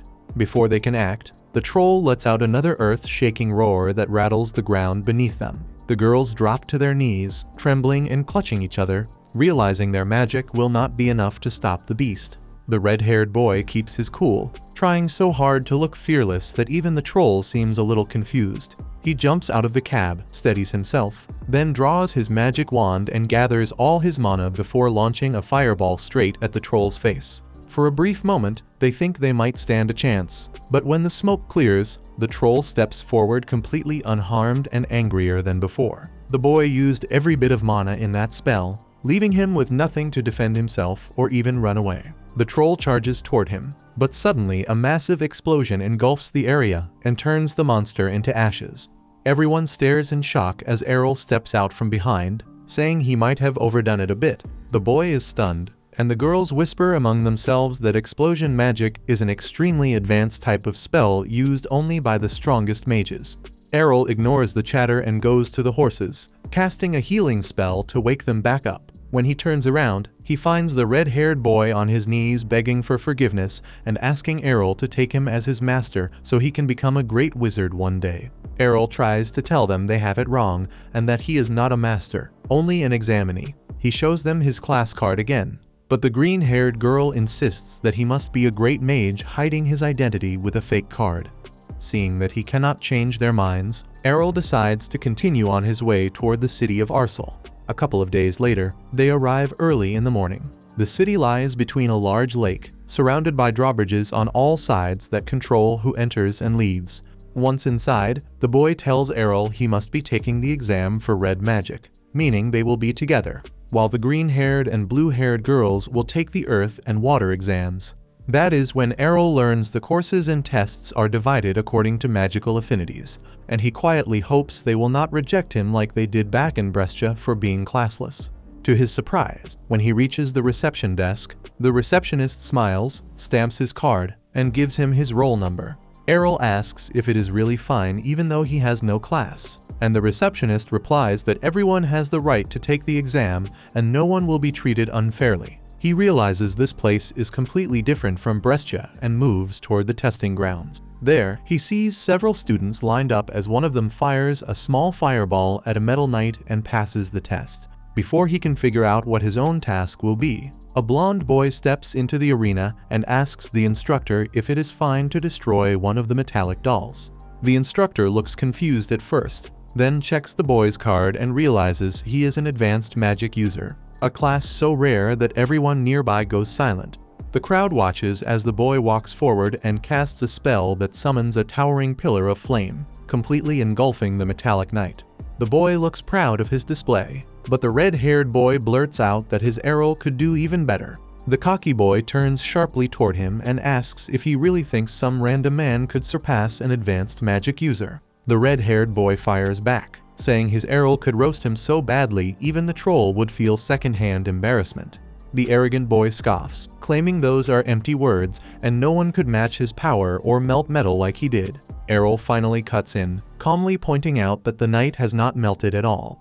The instructor steps closer and explains that the knights are made of mithil, one of the toughest metals in existence, so it will not break or melt that easily. The red-haired boy mocks the arrogant brat again, dragging Errol into it by saying he would do far better.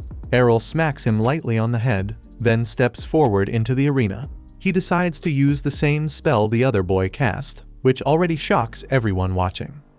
The explosion that follows looks far less dramatic, just a narrow column of fire that seems weak and does no visible damage.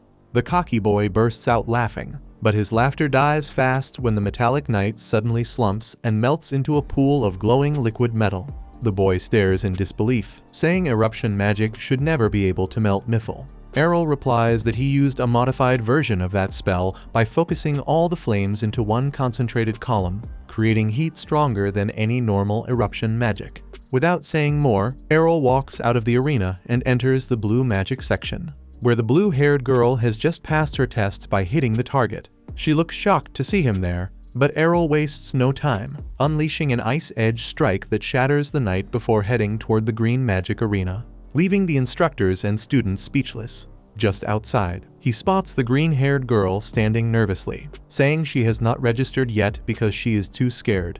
He gives her a short pep talk, boosting her confidence before walking her through the registration and guiding her toward the arena. The test for the green division is simple. They only have to produce a basic wind spell strong enough to spin the windmill in front of them. In true overkill fashion, Errol casts a tornado that tears the entire windmill apart, shredding it into pieces and leaving the instructor completely stunned. The green-haired girl steps up next, clearly nervous again, but Errol gives her another quick pep talk and nudges her forward. Thanks to that push, she manages to focus and passes her test as well. After that, Errol easily clears both the light magic and the yellow magic schools before heading toward the dark magic section. From the outside, it looks abandoned, not a single person in sight, until he suddenly hears a strange sound coming from a nearby box. He walks over to check it, but before he can lift the lid, a woman runs up crying that she has lost her pet and asks if he has seen it. Errol points toward the box, saying something is inside, and the woman immediately digs through it, pulling out a bizarre toad-like creature that looks straight out of a nightmare. She beams with pride and tells Errol she created the chimera herself, asking if he thinks it is cute. Errol forces an awkward smile, then suddenly gets startled by a skeleton appearing behind him. His instincts kick in, and he decapitates it with one swing of his wand. The skeleton scrambles to pick up its head, then tells him to relax, saying she is not a monster, but a beautiful office clerk, introducing herself as Latalia. Errol then asks where he can find the examination hall, and she explains that the dark magic school is open to everyone since they rarely get new students. With that, Errol successfully enrolls in all 6 schools. When he steps outside, the red-haired boy and the girls rush over and start arguing over which school Errol will be joining since he passed their tests too. Errol stuns them all by revealing that he cleared every single exam and plans to learn all 6 magical affinities from this point on. Errol later catches up with the kids and lets them know he wrapped up all his exams, and they freeze when they notice he somehow ended up with identity documents from all 6 magic schools. Kaido never imagined anyone could get accepted into more than a single institute.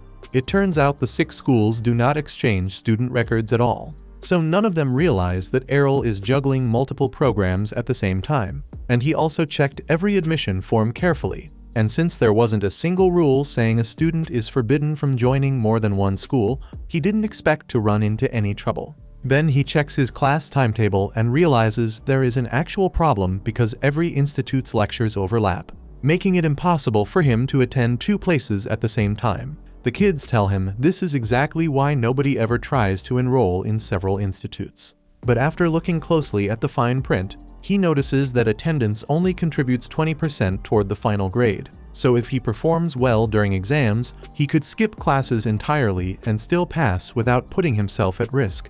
The idea sounds workable until the kids point out that the library textbooks are outdated. So the only way to pass is to hear the instructor's explanations directly. That throws off his plan. But since he only needs the information from lectures, he asks if they would take notes for him and hand them over afterward. They immediately agree, and Errol feels relieved because he no longer needs to worry about the fire, wind, or water courses. But he still has to figure out the rest. But the Black Institute is not a concern since Latalia mentioned there are no real classes held there. But the White and Yellow Institutes are another challenge. Yet if those are the only ones left, he might switch between them to gather enough material before exams. And since this is his first official day, Kaido asks him to come along to the Red Institute, so everyone heads out together. When they reach the Red Institute lecture hall, Errol and Kaido move toward the back to find seats, but the mage kid from the entrance exam spots them. His name is Ruiz, and he recognizes Errol instantly. He calls out to him, insisting that whatever Errol did during the exam must have been lucky timing because there is no way someone using inferior magic could outperform a trained advanced class mage.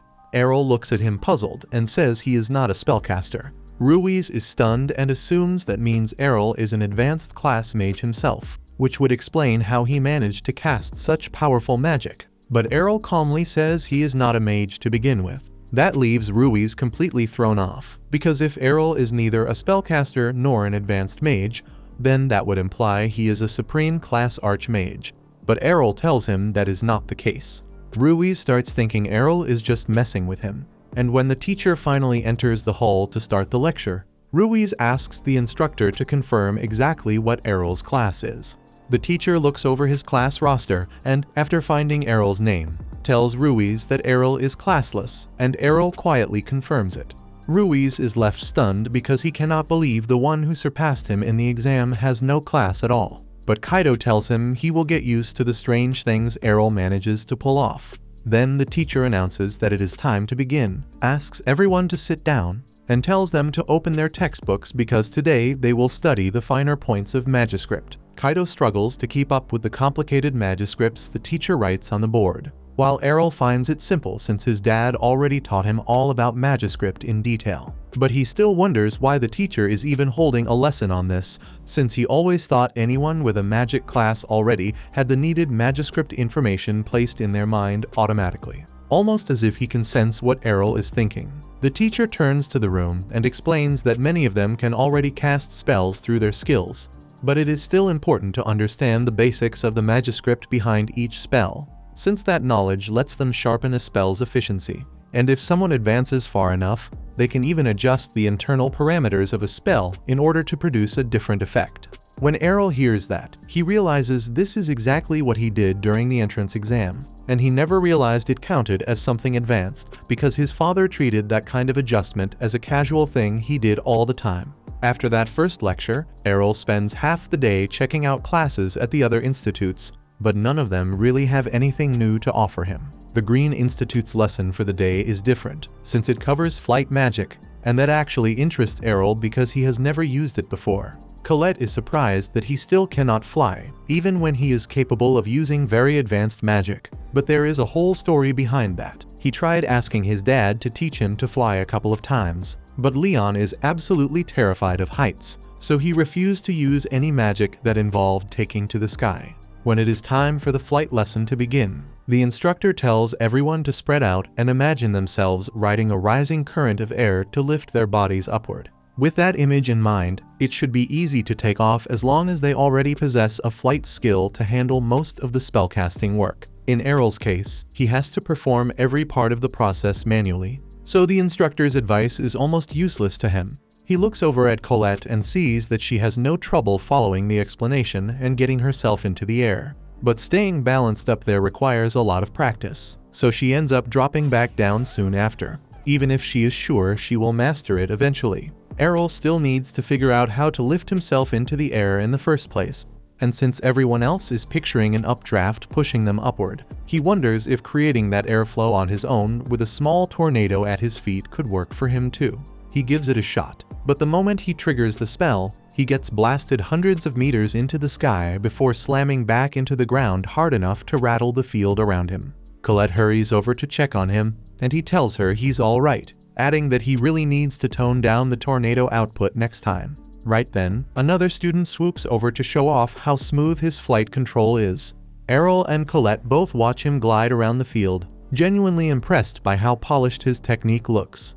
The kid starts boasting about how he has been training his flight skill ever since he became a spellcaster and how he has never lost a single flying race. Errol asks what he means by race, so Colette explains that it's a competitive event where participants fly through a marked course. Errol thinks it sounds fun, so he says he'll join the next one.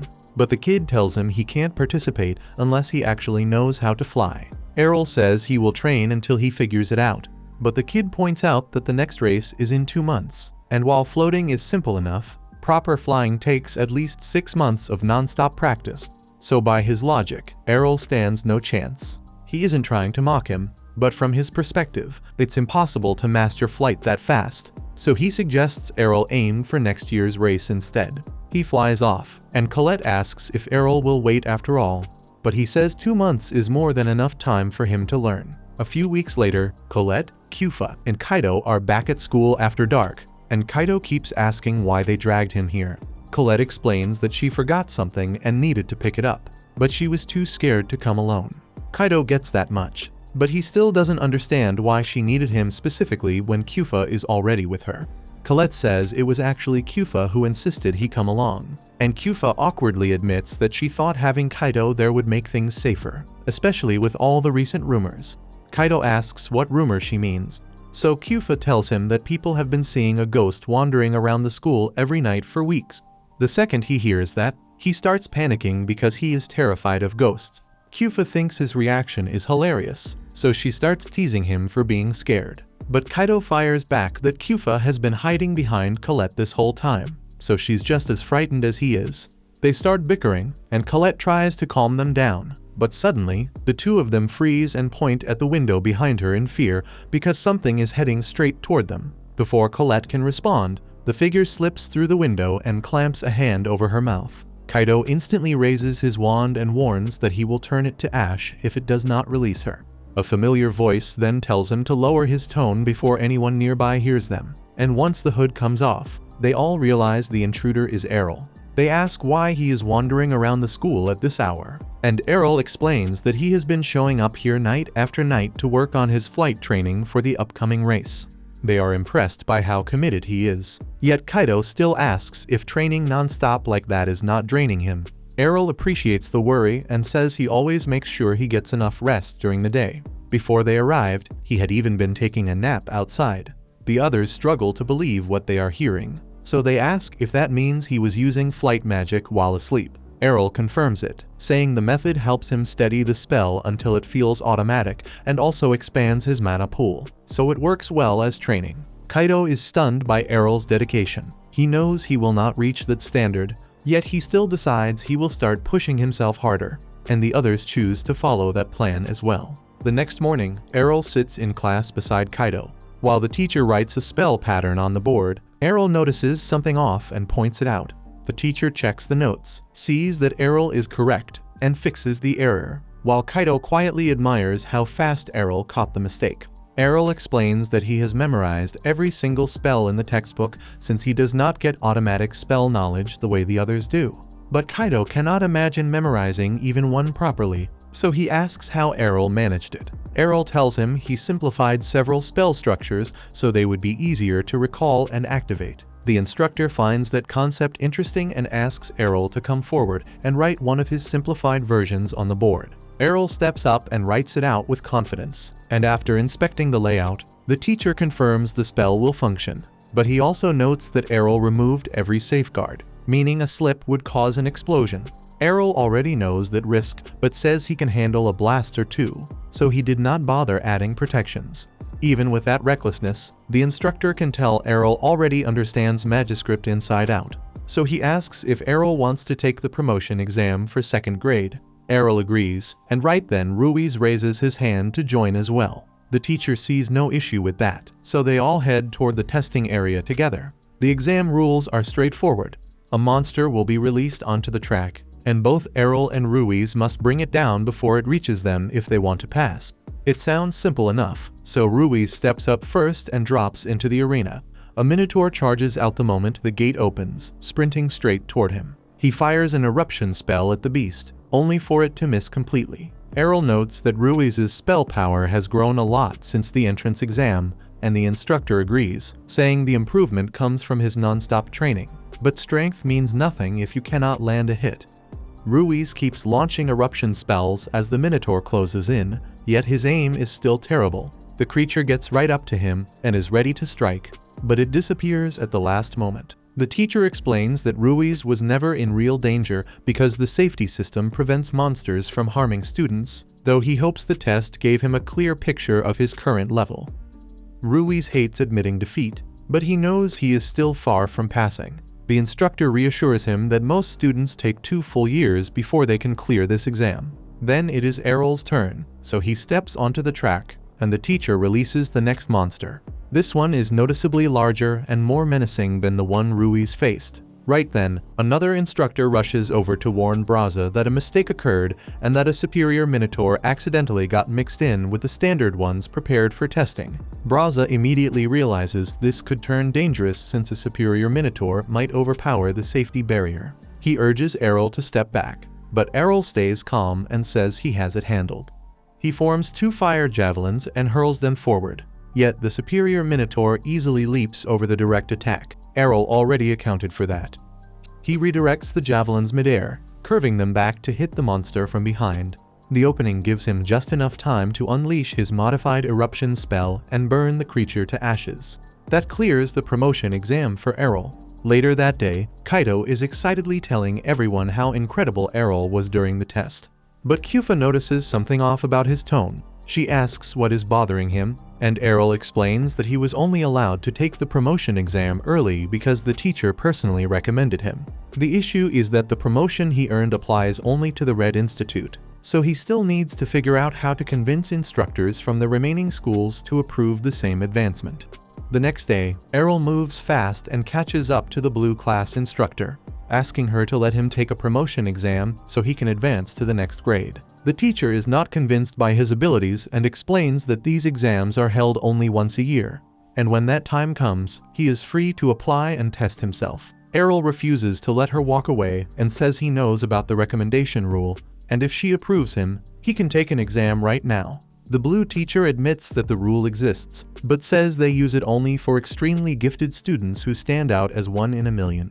Errol tells her to watch his magic once and then decide for herself. She turns away with a tired sigh and says that if he begins attending her lessons on a regular basis, she will check his magic and judge whether he deserves a promotion. Errol pulls a face and says that sitting through these dull classes is the last thing he wants right now. This pushes the teacher over the edge, and she starts yelling at him, demanding to know if he thinks her class has no value. He answers that her lessons might help students still learning basic magic, but for him they feel repetitive and slow.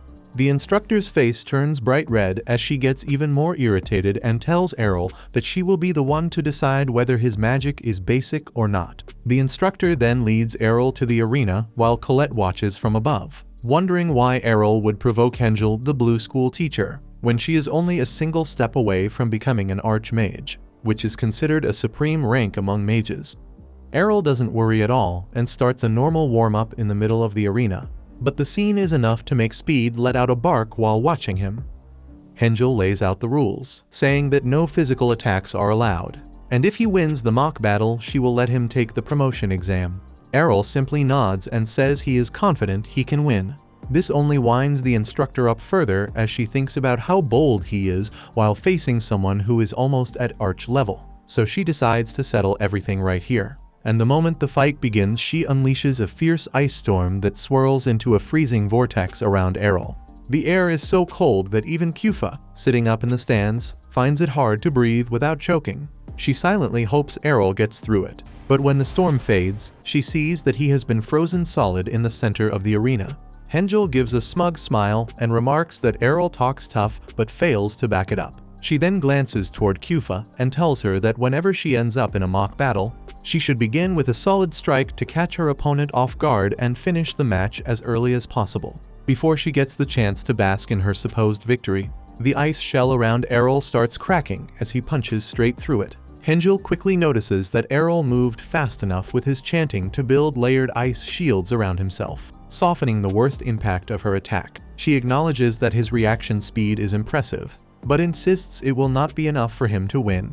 Errol answers that they will never know unless he pushes forward, and he forms a cluster of ice shards. Hengel stays unimpressed, stating that ice shards are the simplest kind of magic any beginner learns. Meanwhile, Kufa is stunned when Errol doubles the number of shards he already created, while she can barely summon 2 at best. Hengel smirks again, saying that his attempt is decent for someone new, yet still far too weak to cause her any trouble. Instead of putting an ice wall up, she chooses to counter directly and fires her own ice shards. The shards collide midair and burst apart, and Errol realizes he should have expected that level of precision from an instructor, and that he may have taken her too lightly. Hengel then puts the pieces together and remembers that Errol was the top scorer in the entrance exam, assuming that ice shards are likely his preferred spell. But she claims it will not affect her since it is also her specialty. But Errol holds his ground and replies that he will not know his limits unless he tests them, and he prepares another wave of ice shards, doubling the count once again. Hengel grins and mirrors the same number with ease, saying she can summon hundreds whenever she chooses. Kufa can hardly believe how intense their exchange has become. But Errol still is not finished. He suddenly conjures 100 ice shards to Hengel's right, then her left, and even behind her, closing her in from every side. The move catches Hengel off guard as she realizes that multiplying shards is simple enough, yet steering them around the battlefield requires far more advanced spellwork. She instantly understands that her own shards cannot block this spread and raises an ice wall to shield herself from the barrage. She grows confused when she notices that Errol's shards hit just as hard as before, even though their power should drop the more he multiplies them. Knowing he cannot break her wall, she chooses to conserve her mana and waits for him to drain his reserves, preparing to unleash one final heavy spell once he is nearly out of mana. Before she can decide on her finishing spell, Errol moves first and unleashes his final technique. Hengel is thrown off because she is certain he cannot break through the thick ice walls around her, and she is sure he should be running low on mana by now. What she does not realize is that Errol planned everything from the start. With her boxed in by her own walls, he shapes a massive ice spear above her and drives it straight downward. Hengel panics and throws up an ice shield, but it is not sturdy enough to fully stop the impact. The spear tears through the shield and slams into her. Errol exhales, saying that taking her down was genuinely tough, while Kufa stands frozen, shocked that a student managed to defeat an academy instructor. After the duel, he meets the 3 of them outside, where Kufa explains that Hengel has chosen to promote Errol without making him sit for the formal exam. Kaido cheers for him, but Errol is already thinking ahead. His next target is Colette's institute, the Green School. Colette joins him to meet their teacher, and Errol asks for permission to take the promotion test. She refuses, saying he can try when the scheduled exams arrive. Errol argues that if she gives him a recommendation, he can take the exam early, and asks if she wants to see his magic. the teacher still refuses, saying that while other schools might bend their rules, the green school follows its own system, and nobody is allowed to take a promotion exam outside the official timetable. Errol insists there must be some way to take the exam ahead of time, and the teacher snaps back that only the headmaster can approve something like that. Errol instantly begins thinking about how he could approach the headmaster, but she warns him not to attempt it, since the headmaster is extremely busy, and bothering them could easily end in his expulsion. Errol sees that he cannot take that risk, but Colette suddenly mentions another way to meet the headmaster. She explains that the flight race is coming up soon, and every year the winner is personally awarded by the headmaster. Errol feels this is the perfect opportunity, since he can show his ability there and make his request directly. The green teacher smirks and says he is getting ahead of himself, since more than 300 students join the race and winning is far from simple. But Errol calmly states that he will take first place no matter what. Race day finally arrives, and the competitors stand in formation while the announcer introduces the school's headmaster.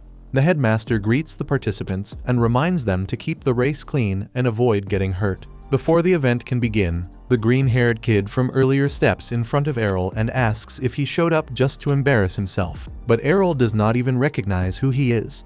That infuriates the brat, who yells that his name is Skake and claims he will become the fastest mage in the entire world. Then the race begins and everyone lifts off, knocking into each other as weaker flyers drop away and the stronger ones rise over the pack to push through the course.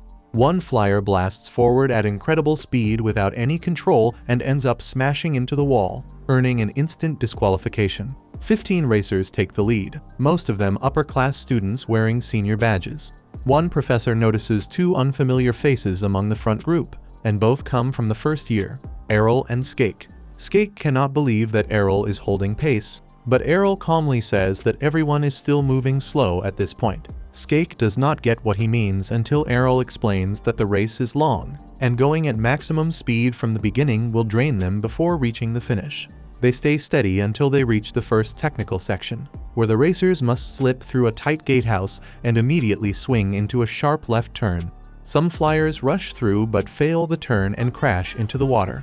Skake sticks to his own plan by maintaining a middle pack position, which gives him a clean line to turn smoothly. Once he clears it, he smirks to himself, assuming Errol must have fallen behind.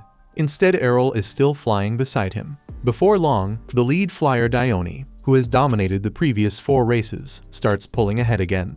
What shocks everyone is that Errol and Skake, both first-year rookies, manage to stay only a breath behind her. Even Dione seems surprised that 2 newcomers can keep pace with the strongest 4th year in the academy. Skake starts to feel the strain but refuses to slow down and keeps pushing. But Dione reveals she was never going full speed. She accelerates further, widening the gap, while Skake starts to run out of strength, sweating as he tries everything he can to keep going. Eventually, it becomes pointless as his mana finally drains completely. In that moment, Professor Dummel praises Skake for his effort, saying he has the potential to achieve great things as long as he keeps working on himself. Meanwhile, everyone is caught off guard when Errol stays glued right behind Dione. Even Dione cannot believe someone is still matching her pace, so she pushes harder and surges forward. Errol realizes that 2 months of training will not be enough to overpower her directly, so he turns to his trump card. He casts spells that form pockets of air under his feet, then uses them as stepping points, gaining enough lift to keep up with Dione's incredible speed. The commentator has no clue what he is watching, but Professor Dummel quickly picks up on it and explains the spell Errol is using. He adds that to create that much lift, someone would normally need legs as strong as a supreme class swordsman, and that is the part he cannot wrap his head around. None of them know yet that Errol never skips leg training, and he keeps pushing Dione for the lead. The instructor then warns that they must slow down soon, because they are about to reach the home stretch and need to take a sharp turn before aiming for the finish line. At this pace, they will not be able to pull it off without crashing. Dione understands clearly that they both need to ease up, but she also knows that whoever slows first will fall behind. She holds her speed for as long as she can, then finally reduces it, since taking the turn at full force is impossible. Errol does not slow down at all. He rushes straight into the corner, drives his foot into an air pocket, and slings himself through the sharp turn. That sends him shooting ahead, and he crosses the finish line in first place, winning the race while Dione comes in second. Instead of being bitter, she shakes his hand, congratulates him, and wishes him well for the future. Before long, Skake reaches the finish line in third place, completely drained and unable to speak as he collapses on the ground. A little later, the headmaster steps forward and presents Errol with his medal and certificate, and Errol immediately uses the moment to ask for a promotion to the second grade. The headmaster smiles, saying that Errol has already shown he is an exemplary student and is free to advance to the second grade. With that, Errol completes his promotions in the green, red, and blue schools, leaving only 3 more schools ahead of him.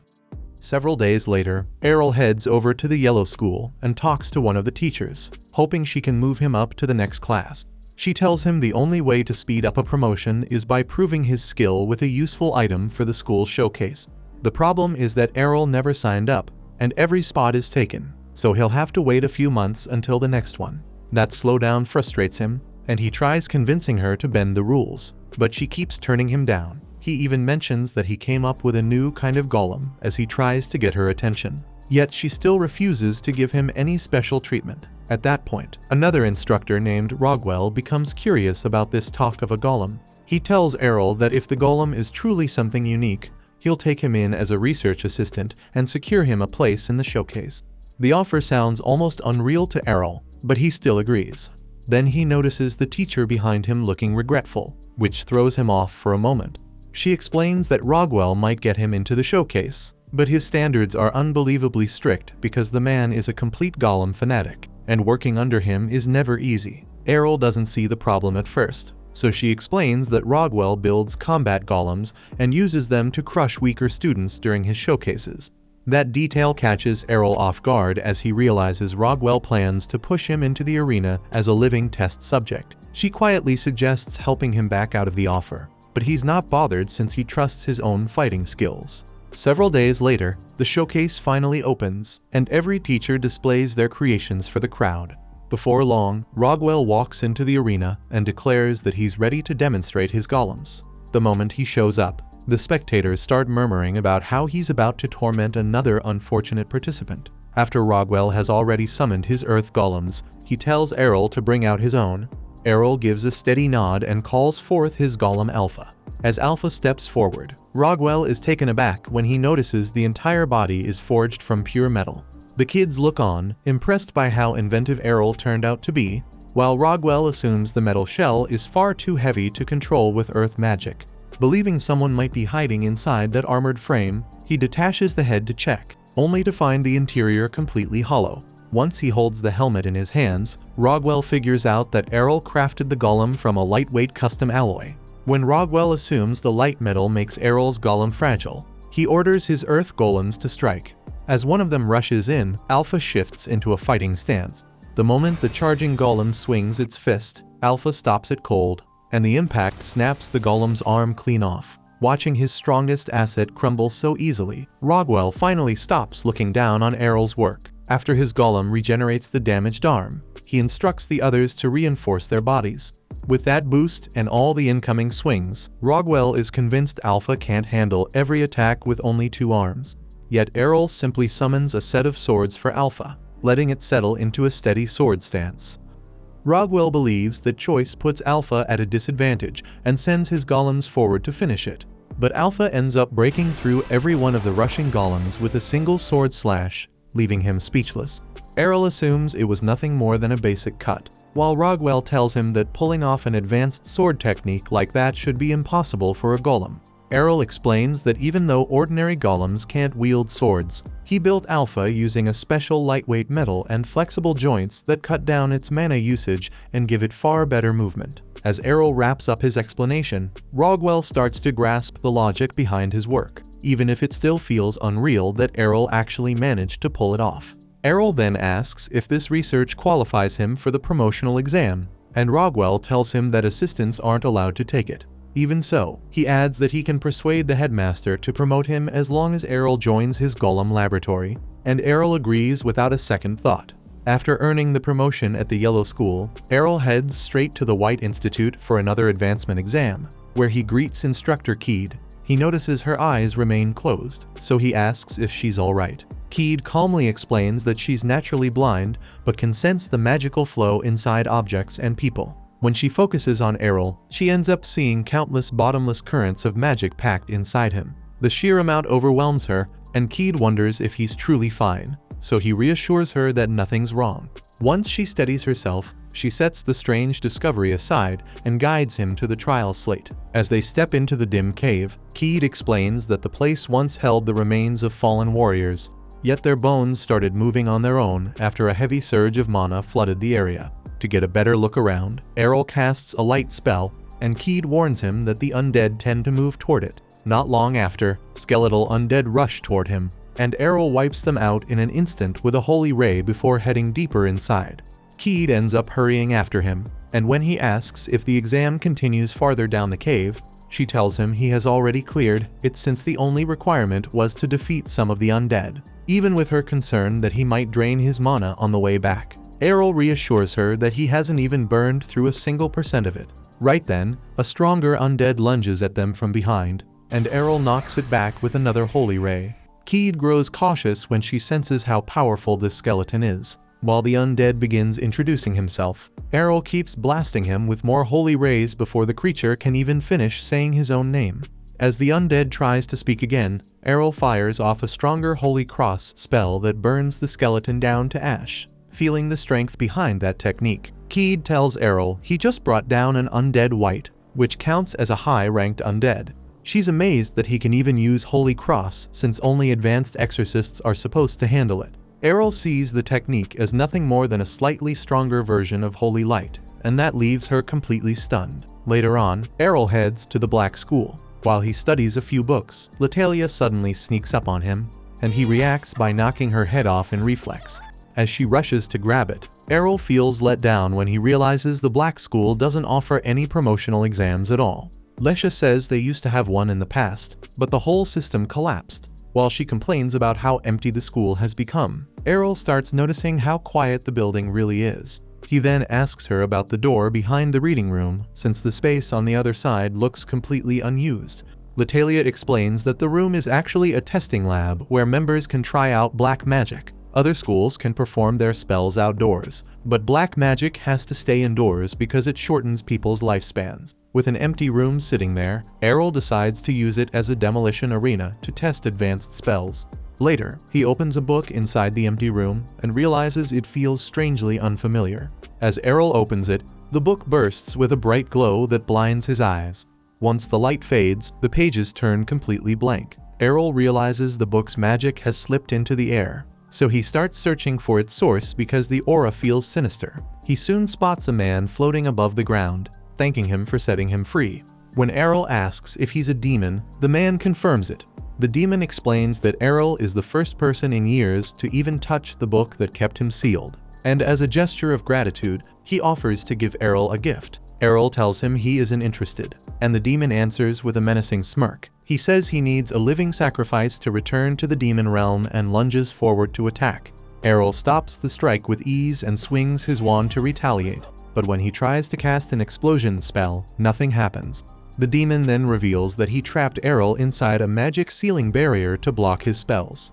With magic out of the question, Errol switches to pure physical combat. He swings his wand like a baseball bat and splits the demon's head in a single blow. Shocked, the demon snaps his head back into place.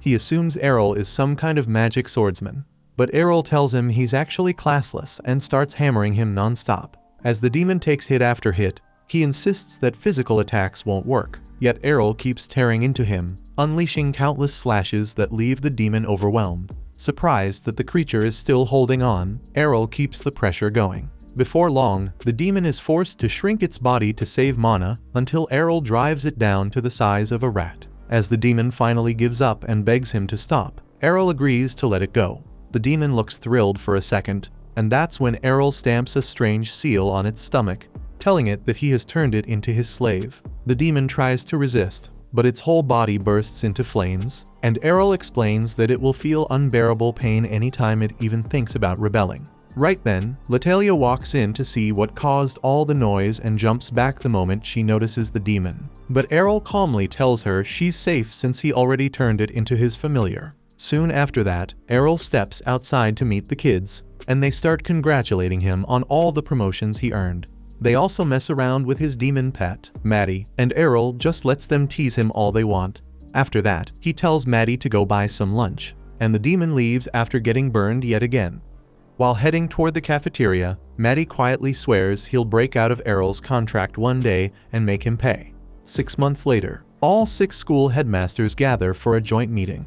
An official briefs them and explains that each school will receive a yearly budget and sponsorship based on how many students and staff they have. When he reaches the black school's numbers, the headmaster, Blag, immediately complains because his funding has been cut by 40%.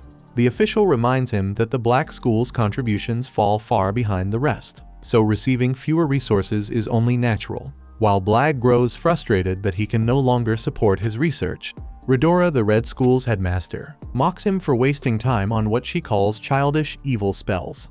At the same time, the white school's headmaster Guido argues that black magic is dangerous by nature and even suggests removing the school entirely. The official steps in and clarifies he won't make such a drastic decision during this meeting, then adds that the budget still has one final condition.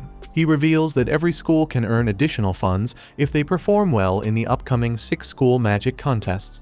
He tells Blag he'll match last year's amount if the black school manages to win.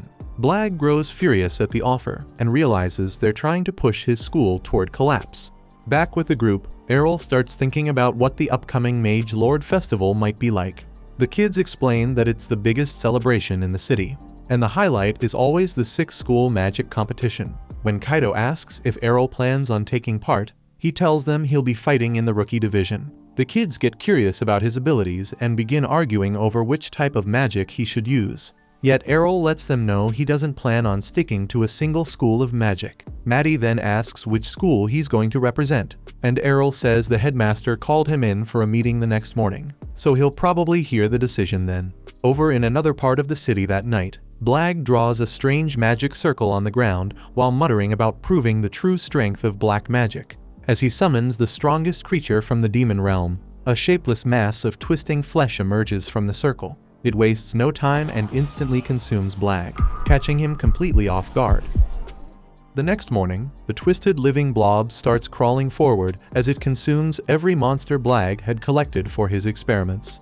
Later that morning, Maddie wakes Errol so he can start the day, and Errol mentions he was in the middle of a dream about everything he went through back in school. A short time after that, in the green school's yard, the head teachers gather to select their students for the upcoming competition. And since Blag still hasn't arrived, the others wonder if he even has a student to put forward. While the teachers keep arguing about which ace they should send out, Errol eventually appears to learn which school he's meant to represent. And the moment he walks up to them, every single head teacher immediately claims he is the one chosen to represent their school. Before they can sort out the confusion, heavy footsteps begin closing in on the school, and even Errol feels thrown off by the strange noise. Meanwhile, Kufa and the others work on the festival preparations when they spot the strange creature. The slime climbs over the wall, and the kids catch a glimpse of the monsters trapped inside its body trying to break free. The sight sends every student running away. At the same time, Ruiz stays behind to stall the slime. He fires a lance of flame, yet the spell simply bounces off its body without leaving a mark. Since regular attacks fail, Ruiz prepares a stronger eruption spell, and right before he can use it, the slime's tentacles lash out to seize him. Dione swoops in and lifts Ruiz away before the creature can swallow him, and grateful to be alive, he thanks her. With its target gone, the slime keeps charging forward as it begins chasing Colette and the others. Then Colette trips on the ground with nobody close enough to help her. Kufa tries to stop the creature with an ice wall, but the slime smashes through it as if it were nothing. Kaido follows up with an eruption spell, and the creature absorbs the hit without taking any damage. Colette thinks this might be the end for her, yet she recalls Errol's words about never giving up, so she pushes herself to unleash a tornado spell in an attempt to drive the slime back. The attack has no effect, and Colette accepts that she at least gave everything she had to survive. Right as the slime's tentacle stretches toward the kids, Errol cuts straight through it with his wand. Then he turns to praise them for standing their ground against the creature. Soon after, the rest of the teachers gather around him, and once they arrive, they tell the kids to fall back. Errol wonders if he is allowed to fight beside them, and the headmasters, confident in their own strength, tell him to stay behind. Watching the strange slime move toward them, The teachers realize it must have been summoned by the Black School. As they all think about scolding Blag for what he caused, they start wondering how to break through the slime's magic resistance. Believing the creature is only strong enough to swat aside weak spells from students, the Blue Headmaster and Weedo unleash their full power skills at it. Yet the slime knocks both attacks away with ease, leaving them stunned. Then the Red and Green Headmasters strike together with a fire tornado. But the slime survives even that overwhelming spell. Seeing how it keeps brushing off their magic, the Green Headmaster suspects it might be consuming the mana instead of resisting it. Since none of their strength can bring it down, the Yellow Headmaster traps it inside towering earth walls. Even so, the slime begins forcing its way through the barrier, and the teachers debate their next move. One suggests dumping so much mana into the creature that it bursts, while another warns that if the slime absorbs that much energy, it will only grow larger and stronger. Moments later, the creature breaks out of the earth wall completely. Watching the fight from a distance, Errol realizes he already knows every spell the teachers just used. While he starts thinking there might be nothing left for him to learn in the so-called City of Magic, Maddie asks if they're just going to watch from the sidelines since he believes the teachers might still have a few hidden spells. Errol chooses to observe a bit longer, and Maddie nods while wondering how a gluttony slime managed to slip out of the demon realm and into the human world. Without warning, Errol grabs him by the collar and demands an explanation about where this kind of slime even comes from. Maddie panics and quickly agrees to talk, explaining that the creature can absorb any form of magic so it can grow larger. He adds that magic is basically the slime's favorite food, which allows it to become even stronger as it devours more of it. Errol then thinks about what might happen if the slime were struck by magic too powerful for it to absorb. Maddie laughs at the idea, believing no one can cast a spell with that much force.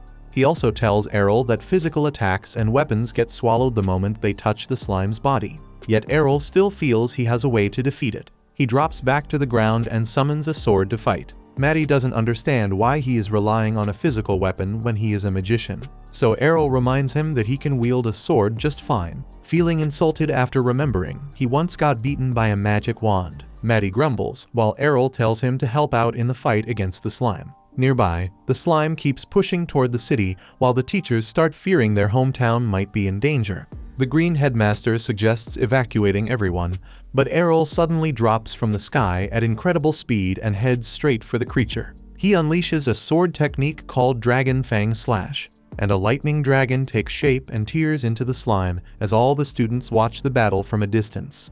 Seeing Errol unharmed, Maddie is stunned that the slime couldn't consume his sword. Errol, on the other hand, feels let down that the attack wasn't enough to bring the creature down. Behind him, the Magic Headmasters appear and ask if he is a swordsman, and once he explains he doesn't belong to any class at all, they are left speechless.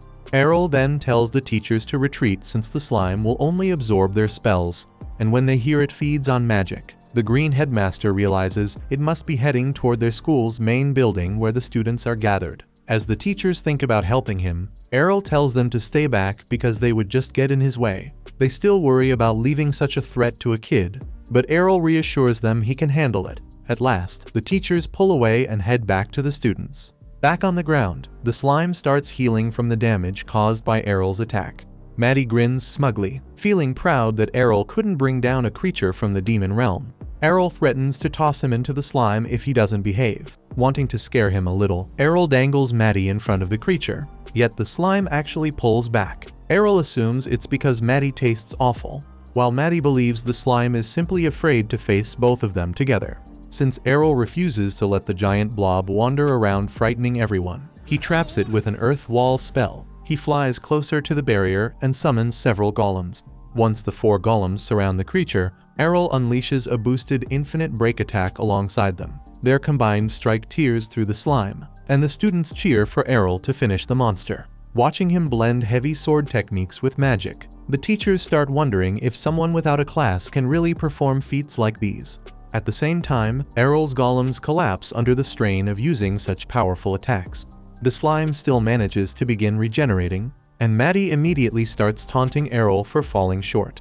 This time, Errol decides to switch to magic, and Maddie mocks him again since the creature absorbs every type of spell. Errol still thinks he can overpower it by flooding it with enough mana, so he forms a magic circle.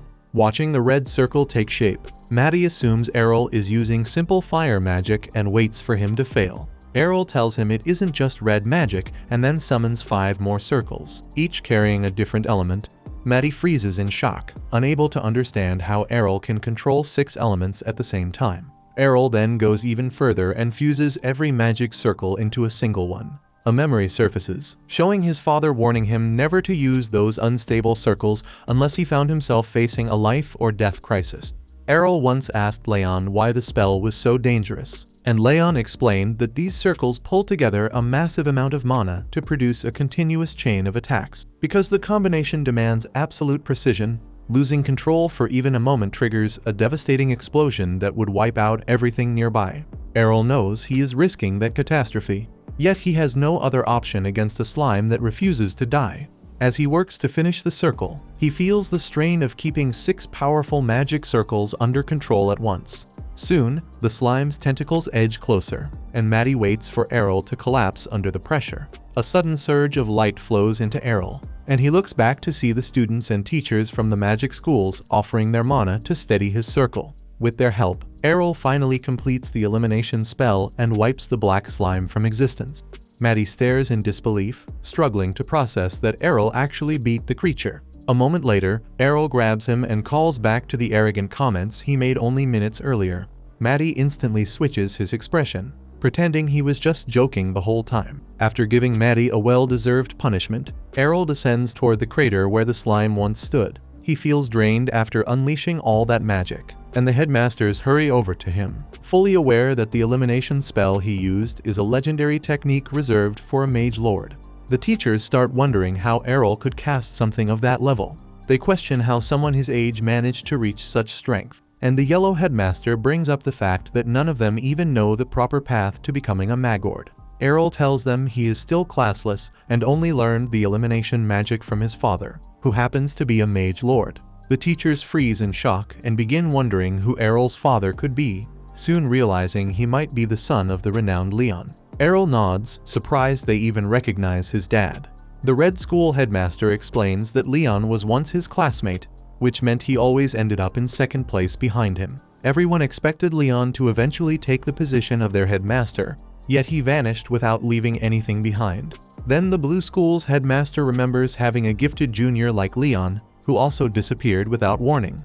Errol goes on to say that his father studied in all of the magic schools at one point, but he left each one after mastering everything they taught. Then the Green headmaster asks Errol if he knows the proper way to become a mage lord, and Errol tells them the path requires mastering all 6 magic types to their absolute peak. Since the City of Magic keeps each type locked inside its own school, the headmasters quickly realize none of their students could ever reach mage lord level by mastering only one.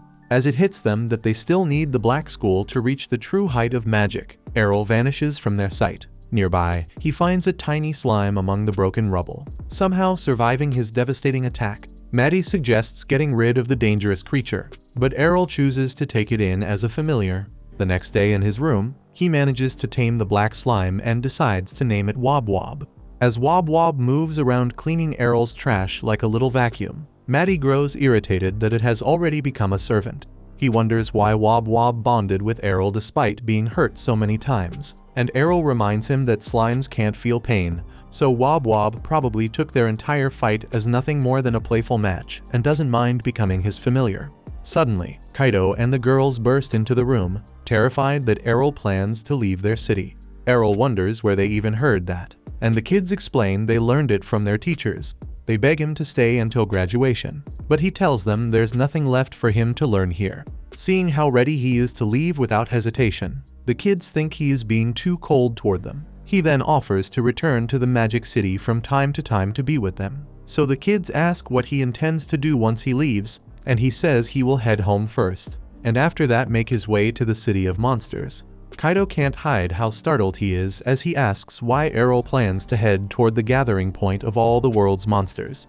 Errol explains he has to go there now that he has a new monster as his familiar, and the kids finally notice he adopted the black slime. When Errol holds it out toward them, the kids panic for a moment, but he reassures them it's harmless.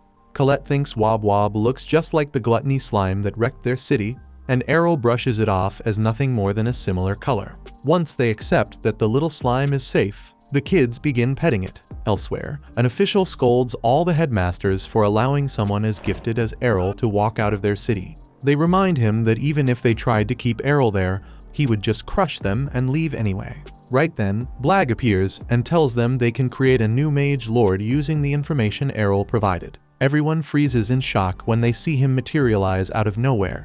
Blag explains that although the slime devoured his body, his soul survived, and since he understands how important black magic is for producing a mage lord, he looks forward to cooperating with the other headmasters. They quietly question whether the city can handle someone like him staying around. Later on, Errol says goodbye to the 3 kids and begins his journey home. As he walks away, a mysterious woman watches him from the shadows. Thank you for watching to the end. If you enjoyed this recap, please hit the like button and subscribe. If you have any suggestions or tweaks, share them in the comments. They help me improve.